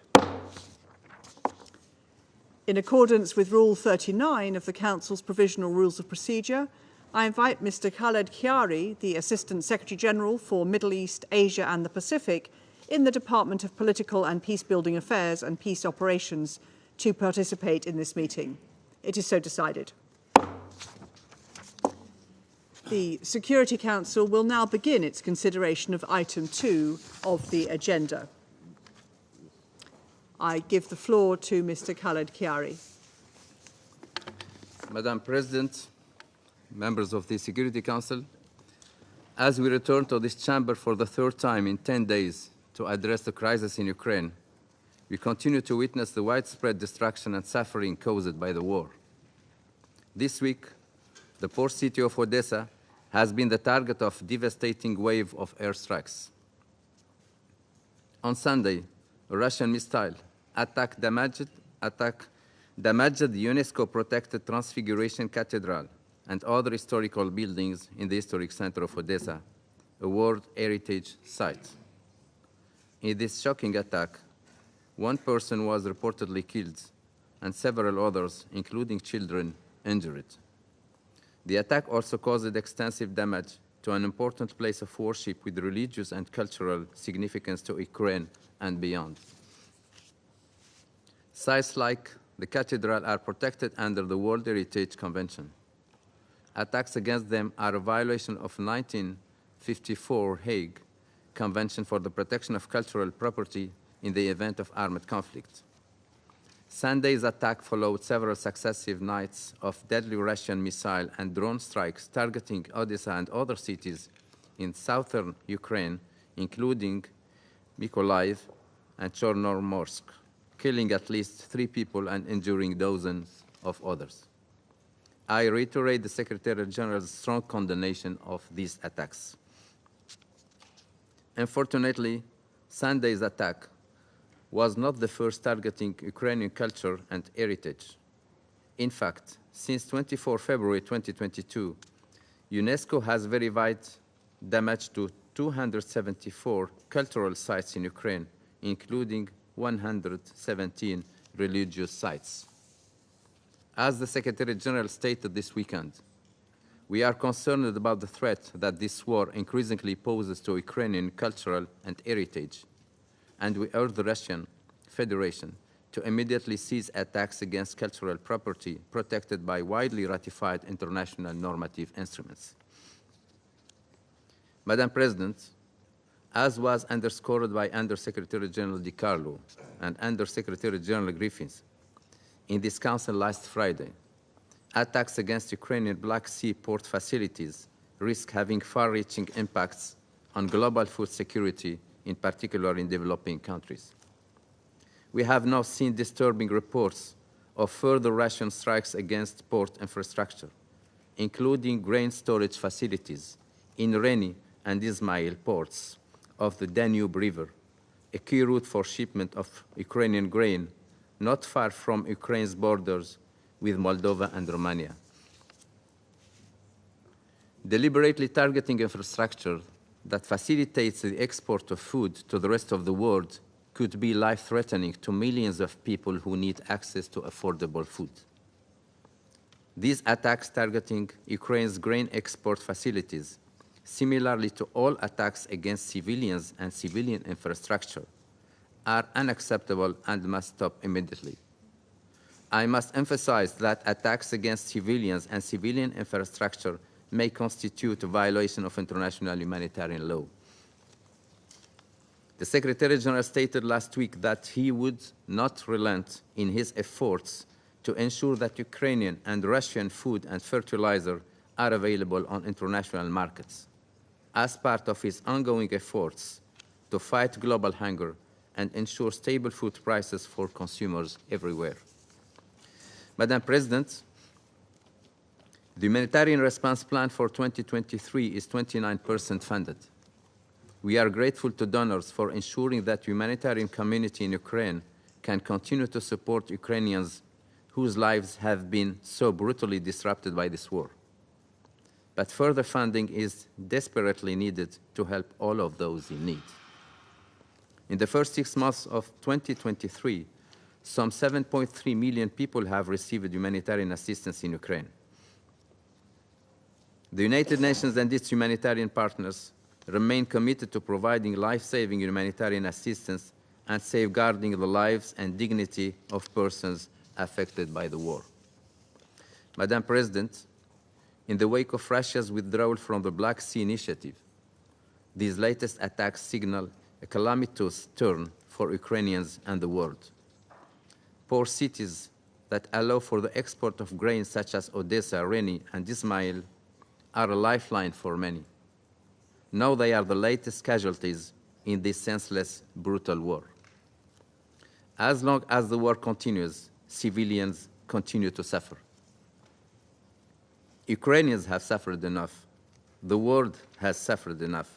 I reiterate the Secretary General's call for just and sustainable peace in line with the UN Charter, international law, and relevant resolutions of the General Assembly. Thank you.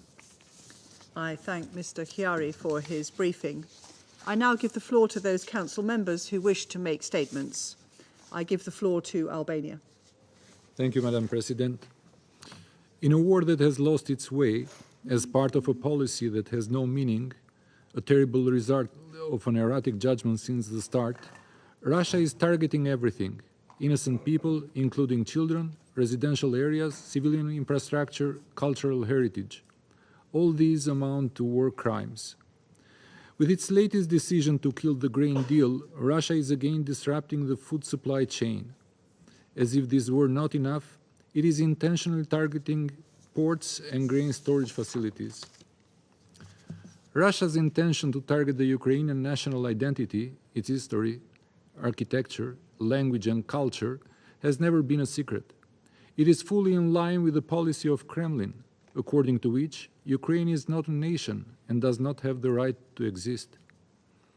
As of 20 July 2023, UNESCO has verified damage to 116 religious sites, 27 museums, 95 buildings of historical and artistic interest, 19 monuments, 12 libraries, and 1 archive. Last week, Russian missiles destroyed the Odessa Spaso Transfiguration Cathedral, built in 1794. It was not the first time this cathedral has been under vicious attacks. Kremlin had already done so under Stalin in 1936.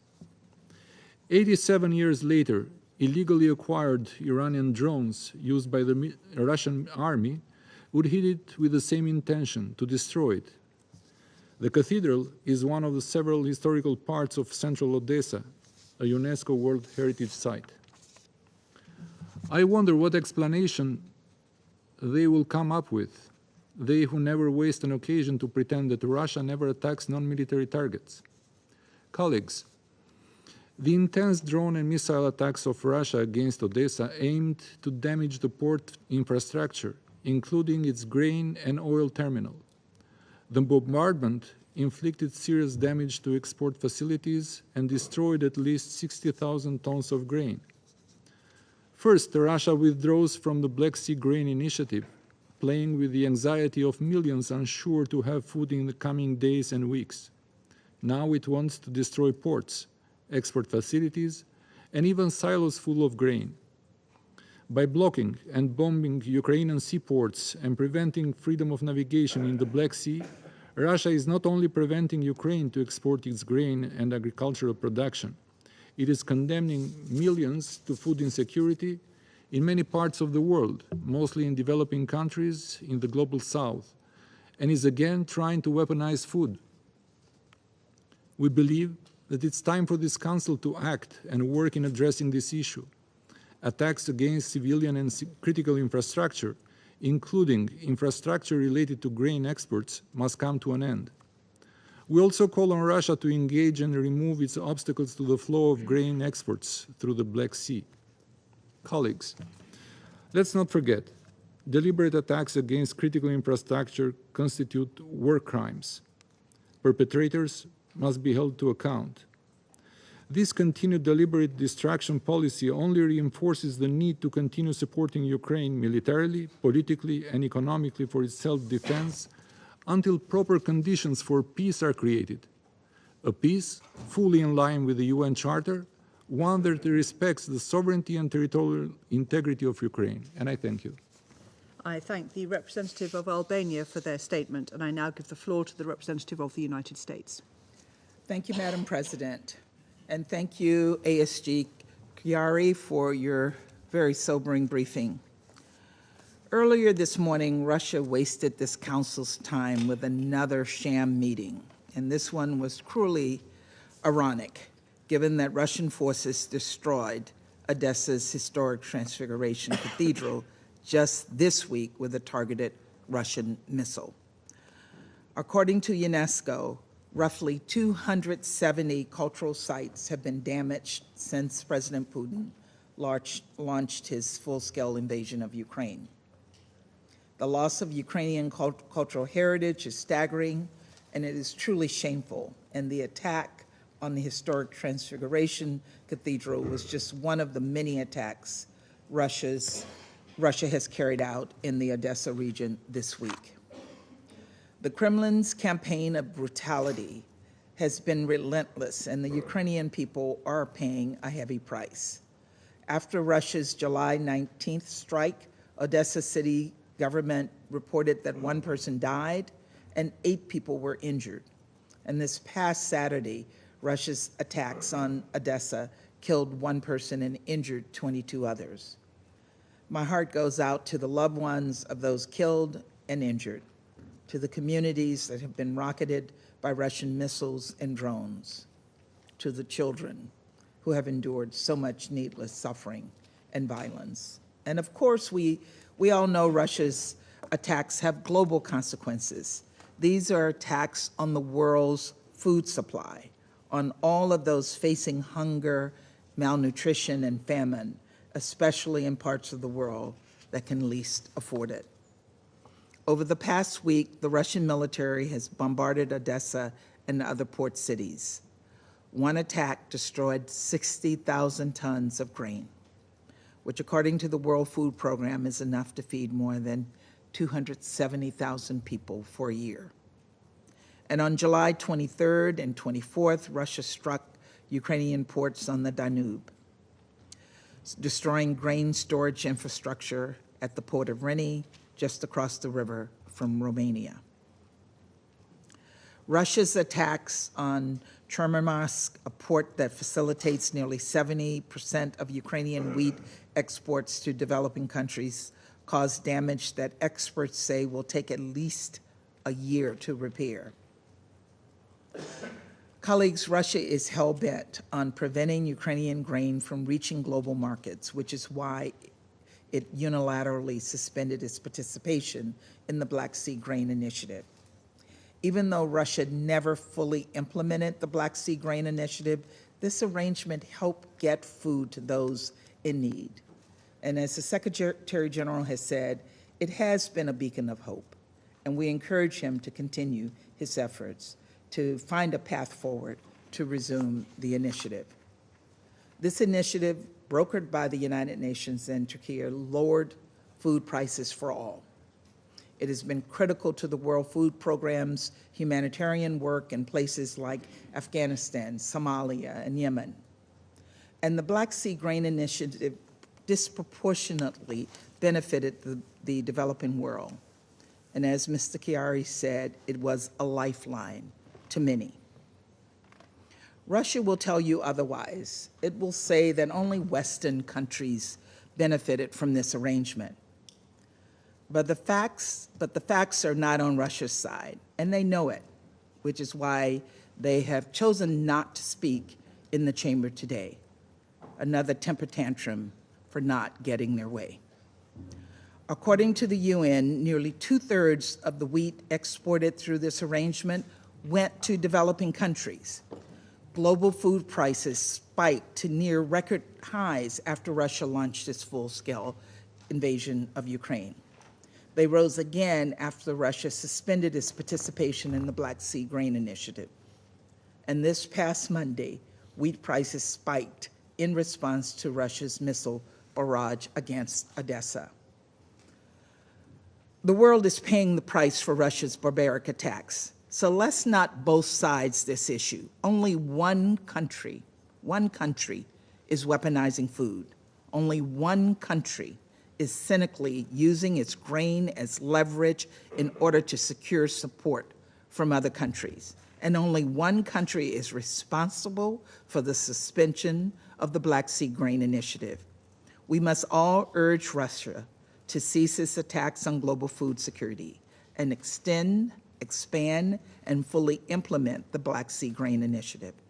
And we must continue to hold Russia accountable for its unprovoked illegal war against Ukraine.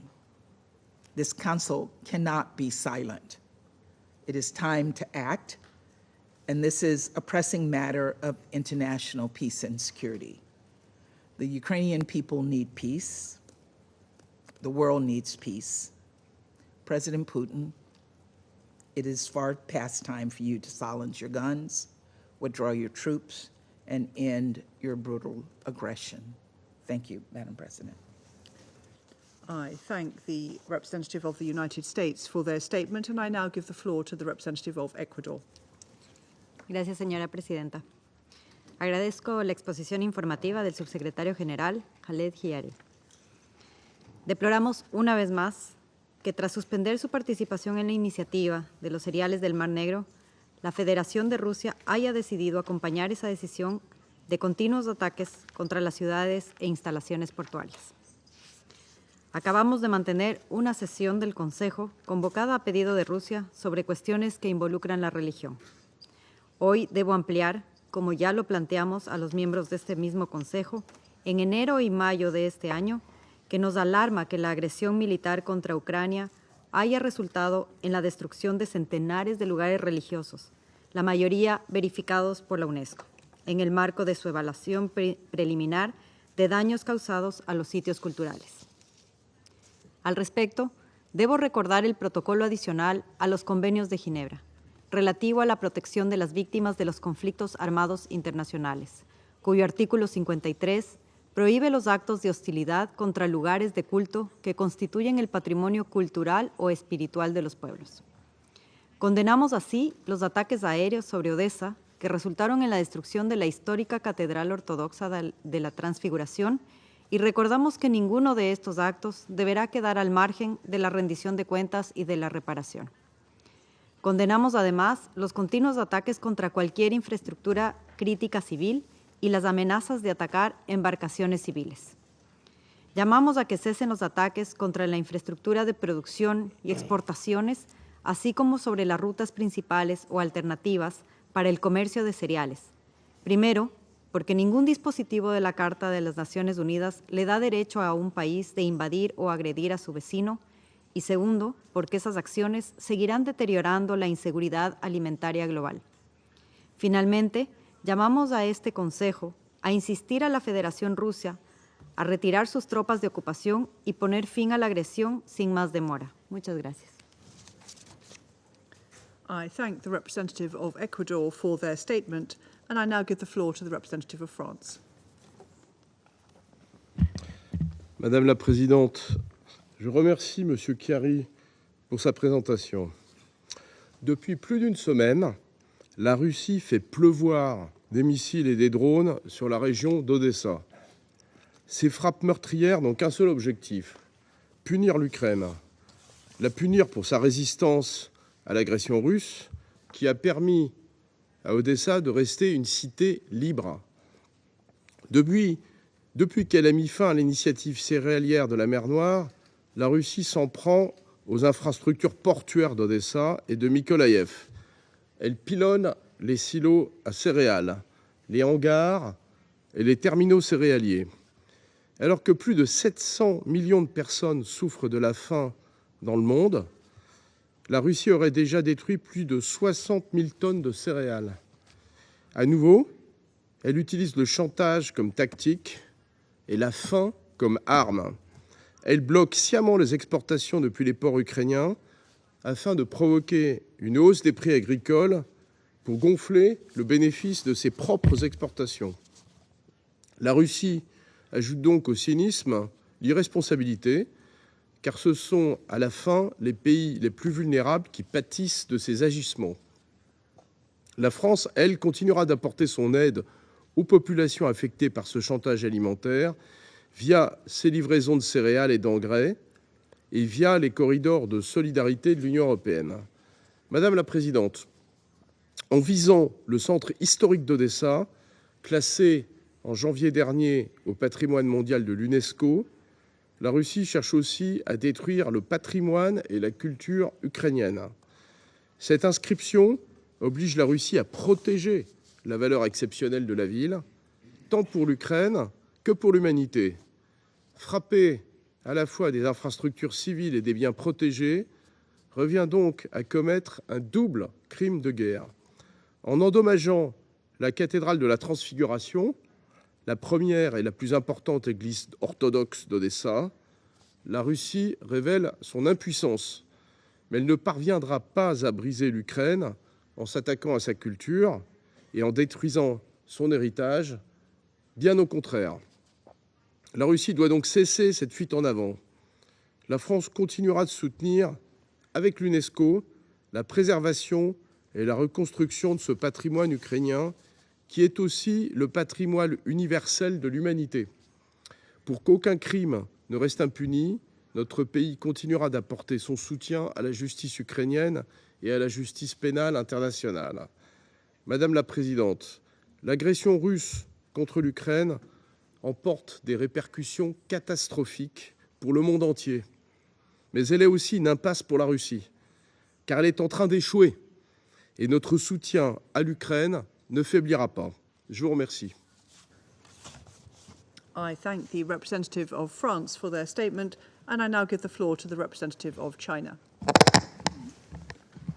主席女士，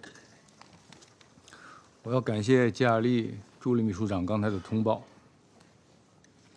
一段时间以来，乌克兰地面形势不断升级，冲突对抗持续扩大，平民伤亡日益增加，重要民用设施损毁愈加严重，战争似乎看不到尽头。中方对此深感忧虑。我讲3点：一、减轻民众苦难，防止局势升级是当务之急。中方呼吁冲突双方放弃军事对抗逻辑，保持冷静克制，避免战事走向失控，防止出现无法挽回的局面。冲突当事方要严格遵守国际人道法和相关国际公约，避免袭击平民和民用基础设施，避免破坏文化遗产，避免不负责任的转让和使用集束弹药，尤其要避免采取任何可能波及扎波罗热核电站的行为，全力防止发生核灾难。2、缓解粮食危机，管控外溢影响是共同需要。黑海粮食外运协议以及关于俄罗斯粮食化肥出口的谅解备忘录，对于稳定全球粮食价格、维护全球粮食安全，特别是改善最脆弱国家的粮食供给，具有重要作用。当前恢复一揽子协议的机会之窗依然存在。国际社会要增强紧迫感，推动当事方加紧对话协商，积极相向而行，解决彼此关切，争取早日恢复俄罗斯和乌克兰粮食、化肥的出口。中方支持秘书长继续为此做出努力。3、加大劝和促谈，推动政治解决是根本出路。无论形势多么困难，外交谈判的大门不能关闭，停火止战的努力不能停止。要推动当事方加强接触，探讨照顾彼此关切、符合地区实际的解决方案。国际社会要支持有关外交努力，营造和谈氛围，寻找各方立场的最大公约数，为乌克兰问题的政治解决不断积累条件。主席女士，在乌克兰问题上，中方始终主张各国主权、领土完整都应得到维护，联合国宪章宗旨和原则都应得到遵守，各方合理安全关切都应得到重视，一切有利于和平解决危机的努力都应该得到支持。我们将继续同国际社会一道，为推动乌克兰危机的政治解决做出不懈努力。谢谢主席。I thank the representative of China for their statement, and I now give the floor to the representative of Gabon. Merci, Madame la Présidente. Je voudrais également remercier le sous-secrétaire général, Monsieur Chiari, pour son exposé. Depuis le déclenchement de la guerre en Ukraine, les infrastructures civiles sont régulièrement la cible d'attaques, causant des dommages importants et parfois irréversibles, ainsi que de nombreuses pertes en vies humaines et d'innombrables blessés parmi les populations civiles. Les événements de ces dernières semaines confirment cette tendance et donnent la preuve d'une intensification de la violence contre les civils. Les stratégies utilisées par les partis au conflit visant des lieux de vie dans le but de déstabiliser l'adversaire sont autant d'actions contre la paix et la sécurité internationale qui méritent d'être fermement condamnées. La trajectoire que prend ce conflit accroît nos inquiétudes. Malgré les appels à la désescalade, les violences persistent, les attaques et les représailles se suivent sans interruption. Nous appelons les parties à respecter leurs obligations en vertu du droit international humanitaire, à ne pas cibler les infrastructures essentielles et les populations civiles. Le bilan déjà trop lourd devrait interpeller les belligérants afin qu'ils investissent dans une solution diplomatique et politique. Alors que la situation alimentaire est menacée d'être privée d'un tiers des céréales mondiales, les bombardements sur le port d'Odessa sont de nature à endommager les structures existantes qui servent au transport des céréales et fait craindre une réelle crise alimentaire dans plusieurs pays du monde. Dans cette optique, le Gabon réitère son appel au secrétaire général à continuer d'user de ses bons offices pour promouvoir l'ouverture de pourparlers entre toutes les parties. Le Conseil de sécurité doit, pour sa part, soutenir et coordonner les différentes initiatives diplomatiques pour favoriser un règlement négocié. Même si les perspectives de paix semblent lointaines et que le bruissement des canons persiste, nous gardons l'espoir que le dialogue et la paix finiront par triompher. Je vous remercie. I thank the representative of Gabon for their statement, and I now give the floor to the representative of Brazil. Thank you, Madam President. Madam President, dear colleagues, I thank Assistant Secretary General Khaled Chiari for his briefing. Brazil deeply regrets the attacks of the last few days on populated areas in Ukraine, namely in Odessa, resulting in loss of yet more human life and significant damage to civilian infrastructure and to cultural and historic Ukrainian heritage, such as the Transfiguration Cathedral. We note with concern the destruction inflicted to port facilities and transportation infrastructure. We once again call on all parties to respect their obligations under international humanitarian law, the 1954 Hague Convention for the Protection of Cultural Property in the Event of Armed Conflict and its two protocols, the 1972 Convention concerning the protection of the world cultural and natural heritage, and Resolution 2347, adopted by this Council in March 2017. Since the start of the conflict, UNESCO has recorded damage to 270 cultural sites in Ukraine, including 116 places of worship. Brazil welcomes the expected deployment of a mission of the organization to Odessa in the next few days to ascertain the extent of the destruction resulting from the recent attacks. Madam President, once again we stress the urgent need for a peaceful solution to this conflict, fully respecting Ukraine's sovereignty and territorial integrity, as well as the security concerns of the parties involved. The continuation of hostilities will result in more fatalities, in particular of the innocent and more vulnerable, and jeopardizes the future of generations given the extent of the destruction of civilian infrastructure and of the historical and cultural heritage of Ukraine. Reconstruction will also require considerable human and material resources and will take years. Thank you. Thank the representative of Brazil for their statement, and I now give the floor to the representative of Mozambique. Thank you, Madam President. Mozambique thanks Assistant Secretary General Khaled Chiari for his important insight. It is our considered view that attacks on bridges, on critical port facilities, and grain export infrastructure in the Black Sea signal a significant escalation of the war. These attacks could lead to a full-fledged commerce war and the unintended expansion of the conflict into international waters. We fear that neutral third nation ships passing through these crucial naval routes might be targeted, increasing the risk of collateral damage and retaliatory actions. Madam President, Mozambique urges all parties to fully comply with their obligations under international law, including the requirement to abide by the principles of distinction, proportionality, precaution, and protection of civilians and civilian infrastructure.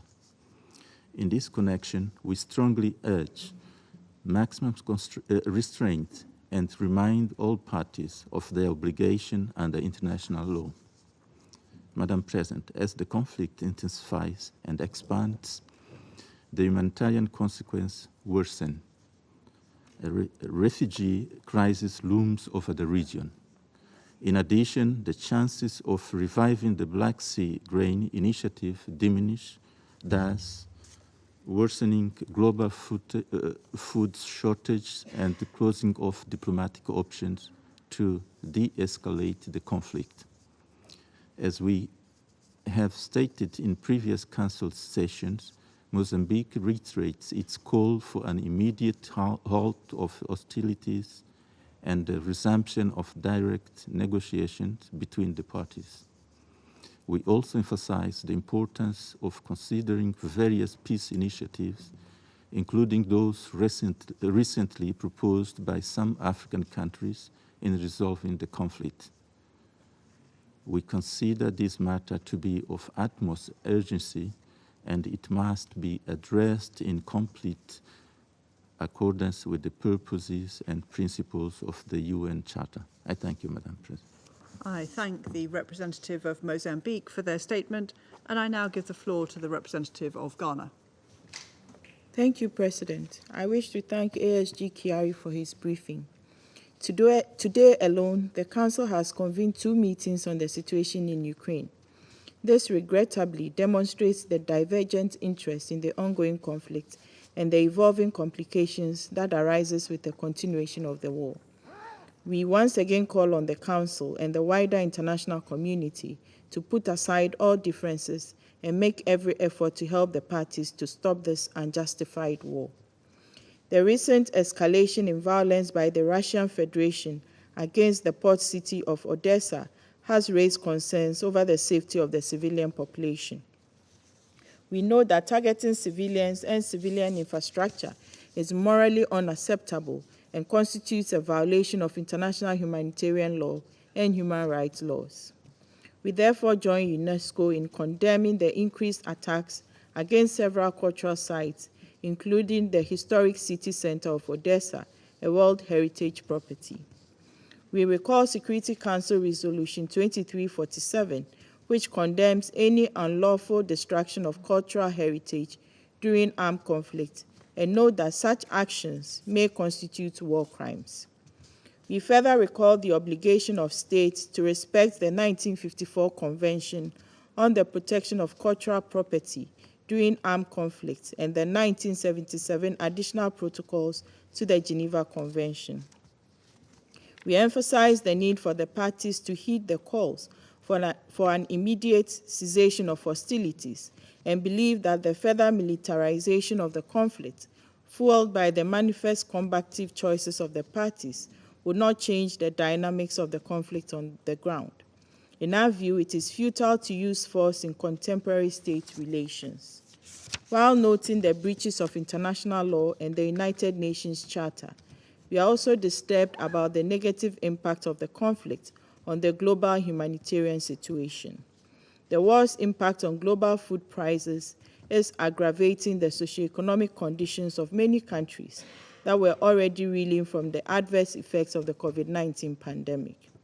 We therefore reiterate our call on the Russian Federation to immediately cease its attacks against cultural property protected by widely ratified international normative instruments, and once again call for the cessation of hostilities by both the Russian Federation and Ukraine. Dialogue is the path we must choose, and dialogue is the choice we must support. I thank you. I thank the representative of Ghana for their statement, and I now give the floor to the representative of Japan. Thank you, Madam President. I thank ASG Hyari for his briefing. After Russia's termination of the Black Sea Grain Initiative last week, its aggression against Ukraine continues and has intensified in some cases. Russia has used heavy weaponry to target civilian infrastructure, including grain stores in Odessa. It has also launched drone attacks on grain storage facilities in Reni, which is located around 200 meters from Romania across the Danube. Moreover, Russia has unjustly marked all vessels bound for Ukrainian port as potential conveyors of military cargo, which means that Ukrainian grain facilities and civilian shipping across the Black Sea may also be targeted. It is reported that Russia has placed more sea mines near Ukrainian ports. Russia's reprehensible actions clearly demonstrate their strategy of using global food supplies as a weapon, relentlessly causing severe consequences upon those vulnerable across the world. After Russia's termination of the Black Sea Grain Initiative, it has been reported that the grain prices have rapidly hiked.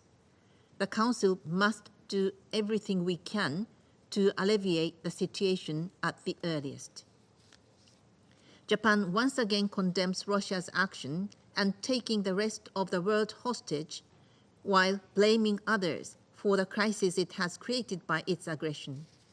We also recall that the destruction of civilian infrastructure may constitute a violation of international humanitarian law. Madam President, the aggression's grievous impact on civilians is compounded by Russia's recent missile strike on Odessa that resulted in civilian casualties and damaged a number of significant cultural sites, including the Transfiguration Cathedral, which are protected under the World Heritage Convention.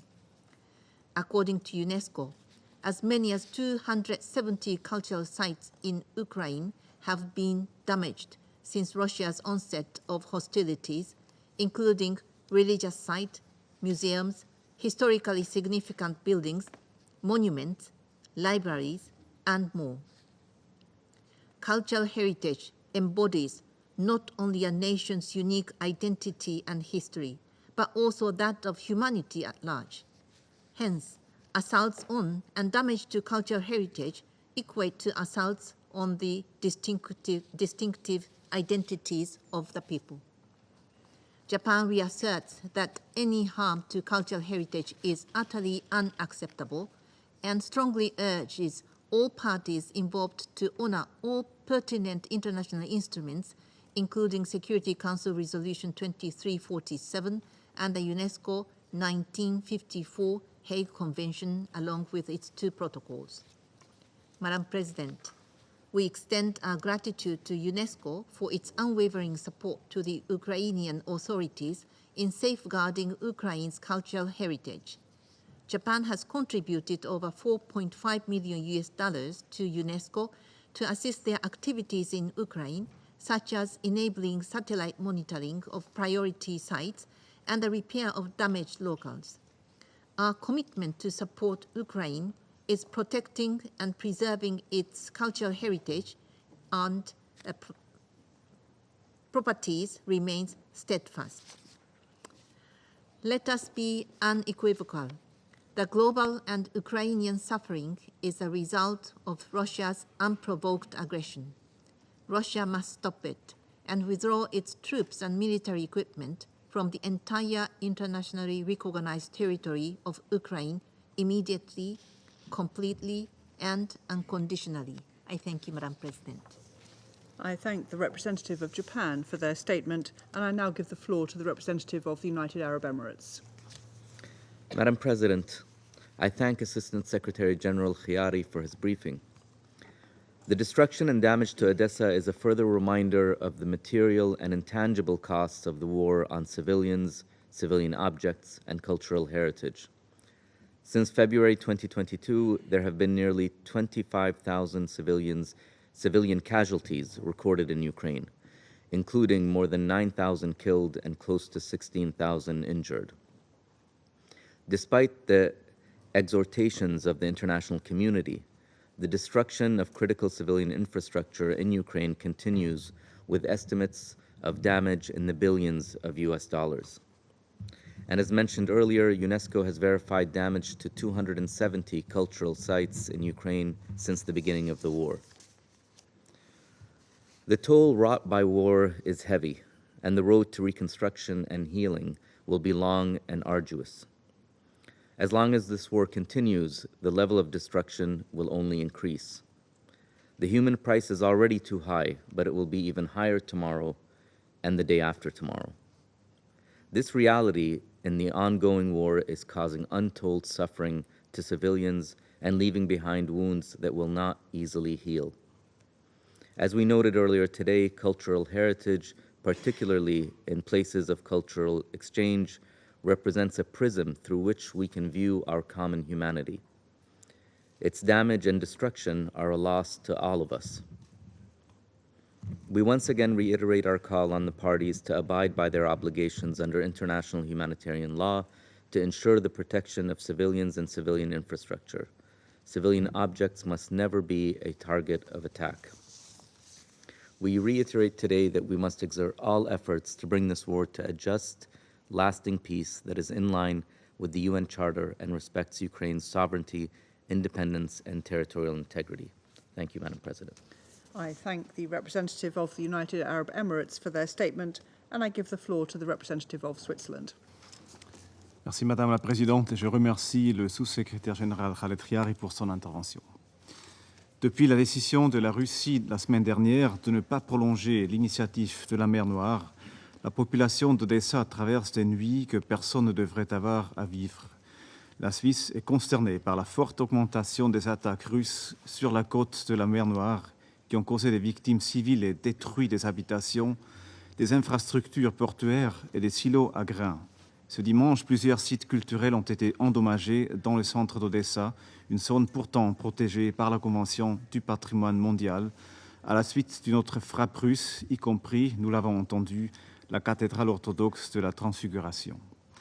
La Suisse condamne cette dernière série d'attaques dans le cadre de l'agression militaire russe contre l'Ukraine. J'aimerais faire 3 observations à cet égard. Premièrement, ces 10 derniers jours, nous assistons à une augmentation des attaques touchant directement les civils et les infrastructures civiles. Nous rappelons que les attaques sans discrimination ou disproportionnées sont interdites par le droit international humanitaire et doivent cesser impérativement. Cela s'applique également aux infrastructures humanitaires, incluant le personnel et les biens sanitaires qui bénéficient en outre d'une protection spéciale. Dans ce contexte, la Suisse déplore les dommages causés récemment dans le cadre d'une attaque d'artillerie russe à un centre culturel qui servait d'infrastructure humanitaire à Chassiv-Lar, dans la région de Donetsk. Deuxièmement, les attaques impactant les zones protégées par la Convention du patrimoine mondial représentent une grave atteinte au patrimoine culturel de l'Ukraine. L'UNESCO dénombre 270 sites culturels endommagés depuis février 2022. La Suisse partage les craintes du secrétaire général et de l'UNESCO, selon lesquelles l'agression militaire russe représente une menace croissante pour la culture ukrainienne. Ce ne sont pas seulement des murs qui s'effondrent, c'est un héritage culturel qui est menacé. Nous appelons au strict respect des obligations du droit international concernant la protection des biens culturels, y compris la Convention de la Haye de 1954 pour la protection des biens culturels en cas de conflit armé. Nous rappelons aussi que la destruction intentionnelle des biens culturels peut constituer un crime de guerre, comme le prévoit le statut de Rome et tel que réitère par ce Conseil dans la résolution 2347. Troisièmement, la décision de la Russie de ne pas prolonger l'initiative de la mer Noire et ses attaques contre les villes portuaires ukrainiennes ont un impact au-delà de l'Ukraine. Nous réitérons notre profond désarroi face aux conséquences potentiellement désastreuses pour la sécurité alimentaire mondiale et nous appelons à la Russie de revenir sur ces décisions. Les attaques contre les installations portuaires, y compris sur le Danube à proximité de la frontière roumaine, ainsi que les menaces à l'encontre de la navigation civile, présentent un dangereux potentiel d'escalade. Nous insistons à la retenue et exprimons notre soutien aux efforts du secrétaire général et d'autres acteurs, y inclus le gouvernement turc, pour faciliter le libre accès aux marchés mondiaux des produits alimentaires et d'engrais. Madame la Présidente, alors que les frappes continuent au sud de l'Ukraine, la population s'engage pour reconstruire sa ville, son pays, son avenir. Nous portons l'espoir que ces efforts permettront à la ville d'Odessa de renaître de ses cendres, comme cela a été le cas pour la cathédrale de la Transfiguration par le passé. La Suisse réaffirme sa solidarité et son soutien à l'Ukraine dans la poursuite de sa reconstruction. Je vous remercie. I thank the representative of Switzerland for their statement, and I now give the floor to the representative of Malta. Thank you, Madam President, and I also thank ASG Chiari for his remarks. Only last week, the Russian Federation decided to withdraw from the Black Sea Grain Initiative. This decision was taken in full knowledge of the fact that it seriously risks undoing everything that has been achieved in the last year. It was taken intentionally, knowing that it could exacerbate an already exceptionally difficult food security situation. Since then, the Russian Federation has been repeatedly attacking Ukraine's port of Odessa, a key hub for exporting grain, and deliberately targeting port infrastructure and food storage facilities. The collateral repercussions of these attacks have global ramifications and stand to adversely affect millions, particularly those in developing countries. As a Council, we must monitor the situation closely and consider exploring new options if needed to make sure that the food supply continues to flow as smoothly as possible, despite this decision. Administrative, cultural, religious, and residential buildings have also been subject to a barrage of strikes, resulting in a number of civilian deaths. Russia's destruction of religious sites and places of worship in Ukraine is appalling. Ukraine's Institute for Religious Freedom and UNESCO have catalogued hundreds of religious sites that have been destroyed, damaged, or looted because of Russia's invasion. To these figures, we must also add Sunday's attack against Odessa's Transfiguration Cathedral, situated in the heart of Odessa's UNESCO World Heritage-listed historic center. Such actions may constitute war crimes. They are also a direct attack against Ukraine's identity and further compound the immense suffering of the Ukrainian population. They illustrate, once again, Russia's complete disregard for the UN Charter, international law, and human life itself. We remain firm in our position that perpetrators must be held accountable for their actions. In this connection, last week, we welcomed the establishment of the International Center for the Prosecution of Crime Against Aggression against Ukraine and the establishment of the Register of Damage Caused by the Aggression of the Russian Federation. These are two important steps towards achieving accountability and ensuring the right to repatriations for the citizens of Ukraine, the legal entities of Ukraine, and the state of Ukraine.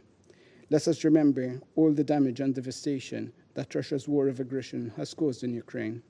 The deplorable and unacceptable attacks we have focused on today are yet another worrying development in a long sequence of grave and disturbing events directly resulting from Russia's senseless, unjustified, and unprovoked war. We must never forget that these attacks against civilians and objects indispensable to the survival of the civilian population are prohibited under international humanitarian law. Equally, we strongly urge Russia to facilitate the tracing of Ukrainian children and ensure family reunifications. Finally, Madam President, we also stress that the liberation of Ukraine and the full restoration of its sovereignty and territorial integrity within its internationally recognized borders is the only way in which we can achieve a just and lasting peace. In achieving this, we will also be restoring the respect for the UN Charter. I thank you. I thank the representative of Malta for their statement. I shall now make a statement in my capacity as the representative of the United Kingdom. I'd like to start by joining others in thanking ASG Chiari for your informative briefing. Since it terminated the Black Sea Grain Initiative last week, Russia has unleashed a new barrage of strikes on Ukraine's towns and cities. On Sunday, Russia attacked Odessa's UNESCO-listed city centre, injuring dozens, including 4 children. Among the buildings badly damaged, as we've heard, was the Transfiguration Cathedral, Odessa's largest Orthodox church. The Transfiguration Cathedral has been bombed twice, in 1936 on Stalin's orders, and now by Putin's order.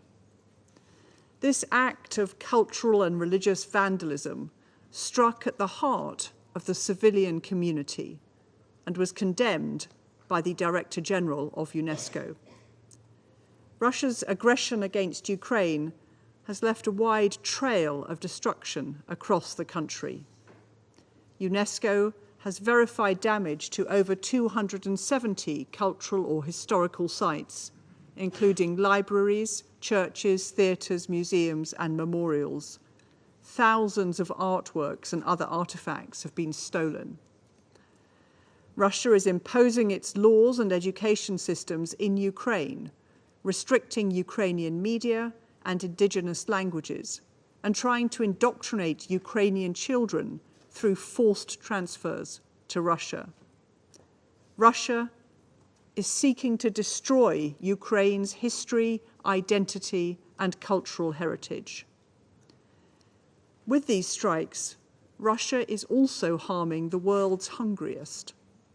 By targeting Ukraine's Black Sea and Danube ports, Russia is trying to damage Ukraine's ability to export food. It's already destroyed tens of thousands of tons of food and reduced Ukraine's ability to store its upcoming harvest, pushing up global food prices. We stand with the people of Ukraine as they rebuild after Russia's attacks, and we fully support the UN's continued efforts to bring food onto global markets. Russia is not even trying to hide the cynicism and cruelty of its illegal war. It is trying to bring Ukraine to its knees and to wear down the international community. But Ukraine will not be subjugated, and we will not relent in our support for Ukraine, including in this Council. I resume my function as President of the Council, and I now give the floor to the representative of Ukraine. Thank you, Madam President. Distinguished members of the Security Council, Assistant Secretary General Chiari. I also recognize the silent residual presence of Putin's regime in the permanent seat of the Soviet Union. I would like to thank the UK Presidency for organizing this meeting of the Security Council at the request of the delegation of Ukraine. Last Friday, we informed the Security Council of the deliberate Russian attacks in the Odessa region immediately after Russia's withdrawal from the Black Sea Grain Initiative. Since that time, Russia has escalated its missile terror against Odessa. On July 23, Russia carried out its 5th airstrike in a row, shelling the city center of Odessa with 19 missiles of different types, including anti-ship missiles. We reiterate that using anti-ship missiles against ground targets effectively turns them into low-precision weapons of indiscriminate effect. As a result, the historic center of Odessa, a designated World Heritage Site, sustained heavy damage. The barrage of Russian missiles hit 29 historical and cultural landmarks, including museums and religious and residential buildings. As follows from the statement made by UNESCO, and I quote, "Taking place just 2 weeks after the strike that destroyed a historic building in Lviv, this attack is the second to date in an area protected under the World Heritage Convention in violation of the 1954 Hague Convention for the Protection of Cultural Property in the event of armed conflict. This strike also coincided with the destruction of the Culture Center of Folk Art and Art Education in the city of Mykolaiv, 100 kilometers away." End of quote. A preliminary assessment in Odessa has revealed damage to several museums inside the buffer zone of the World Heritage Property, including the Odessa Archaeological Museum, the Odessa Maritime Museum, and the Odessa Literature Museum.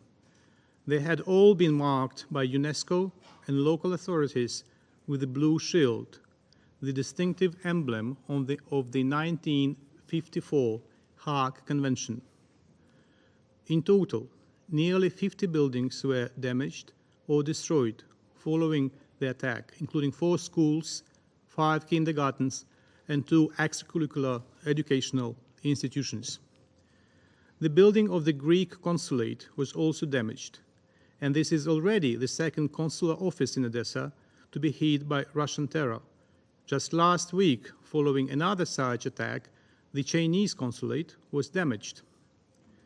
What is most terrible is that each Russian attack increases the number of fatalities among the civilian population.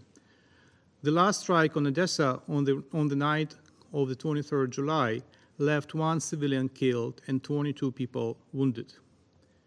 We appreciate the clear message from the UN Secretary General, who strongly condemned the Russian Federation missile attack on Odessa. The Secretary General concerns about the increasing threat to Ukrainian culture and heritage are completely justified, as both are considered by the Russian aggressor to be primary targets in their attempts to eliminate the Ukrainian identity. Ukrainian grain and other foodstuffs remain another target that Russia is trying to eliminate, not caring at all about the severe implications for global food security. To this end, the aggressor continues its attacks against port infrastructure and grain storage facilities in Ukraine's south. On July 24, Russia launched Iranian-origin drones to attack Reni, a port city on the Danube River in the Odessa region. 3 storage facilities full of grain were destroyed. These aggressive actions merit a strong response. Otherwise, Russia will be encouraged to further undermine the security situation in the Black Sea by attacking civilian vessels and laying additional mines in the waters adjacent to the Ukrainian coastline. There are grounds to believe that Russia is preparing such incidents for the purposes of blaming Ukraine and discouraging vessels from other countries from entering Ukrainian waters and using Ukrainian ports. We reiterate that the Russian blockade of Ukrainian ports, destruction of their infrastructure, obstruction of grain exports, as well as intimidation of foreign merchant vessels should be considered as an attack on the freedom of navigation. These actions also aim at eliminating a market competitor deliberately raising world food prices and making a profit at the expense of the millions of people around the world who will suffer. Madam President, Odessa is not the only place where the Russian army increases the scale of destruction and casualties, in particular among children. On July 24, Russia deliberately shelled with multiple rocket launchers the city of Konstantinivka, Donetsk region. 3 people, including 2 children, were killed. 6 others, including 4 children, were wounded. Russian forces insidiously and cruelly attacked the city in the evening, targeting a local pond where families with kids were resting. The Ukrainian children who have been trapped in the occupied territories of Ukraine are now subject to anti-Ukrainian indoctrination and propaganda aimed at instilling hatred towards Ukraine, its language, culture, and history. To this end, the Russian occupation administration sent children to the occupied Crimea, the Russian Federation, and Belarus for so-called, quote-unquote, vacation and recreation. There is a significant increase in the number of organized trips of groups of children not only to the territorially closer Crimea and the Krasnodar region, but also to Russia's far east. It is planned to take at least 30,000 children away from the temporarily occupied territories of Ukraine. The main goal of such recreation for the Ukrainian children, as claimed, is to ensure, I quote, the socio-cultural integration of children into Russian society, end of quote, which effectively means aggressive brainwashing. According to available information, since the beginning of the invasion, more than 3,000 Ukrainian children have been transported to Belarus from the temporarily occupied Donetsk and Lugansk regions under the guise of so-called health rehabilitation. Madam President, yesterday the State Duma of the Russian Federation adopted the law on increasing the age of conscription.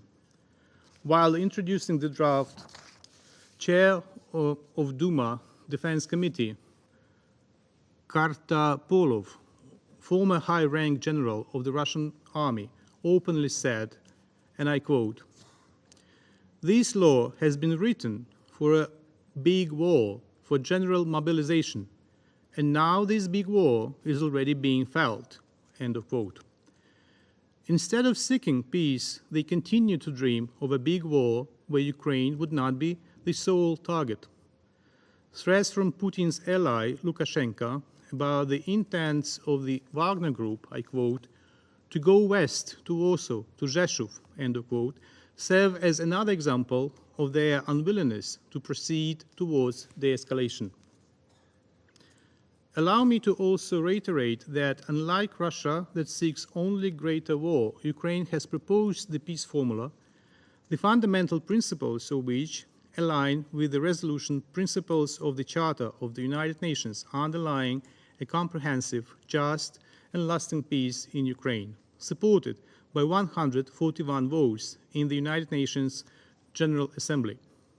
It includes, among others, food security, which the Russian Federation is so desperately trying to undermine by devastating armed attacks and sea blockades aimed against my country.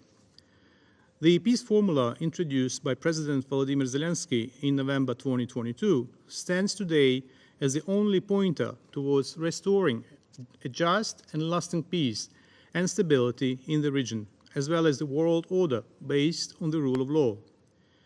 We appeal to the member states to join the initiative and to take part in the implementation of the specific points of the formula.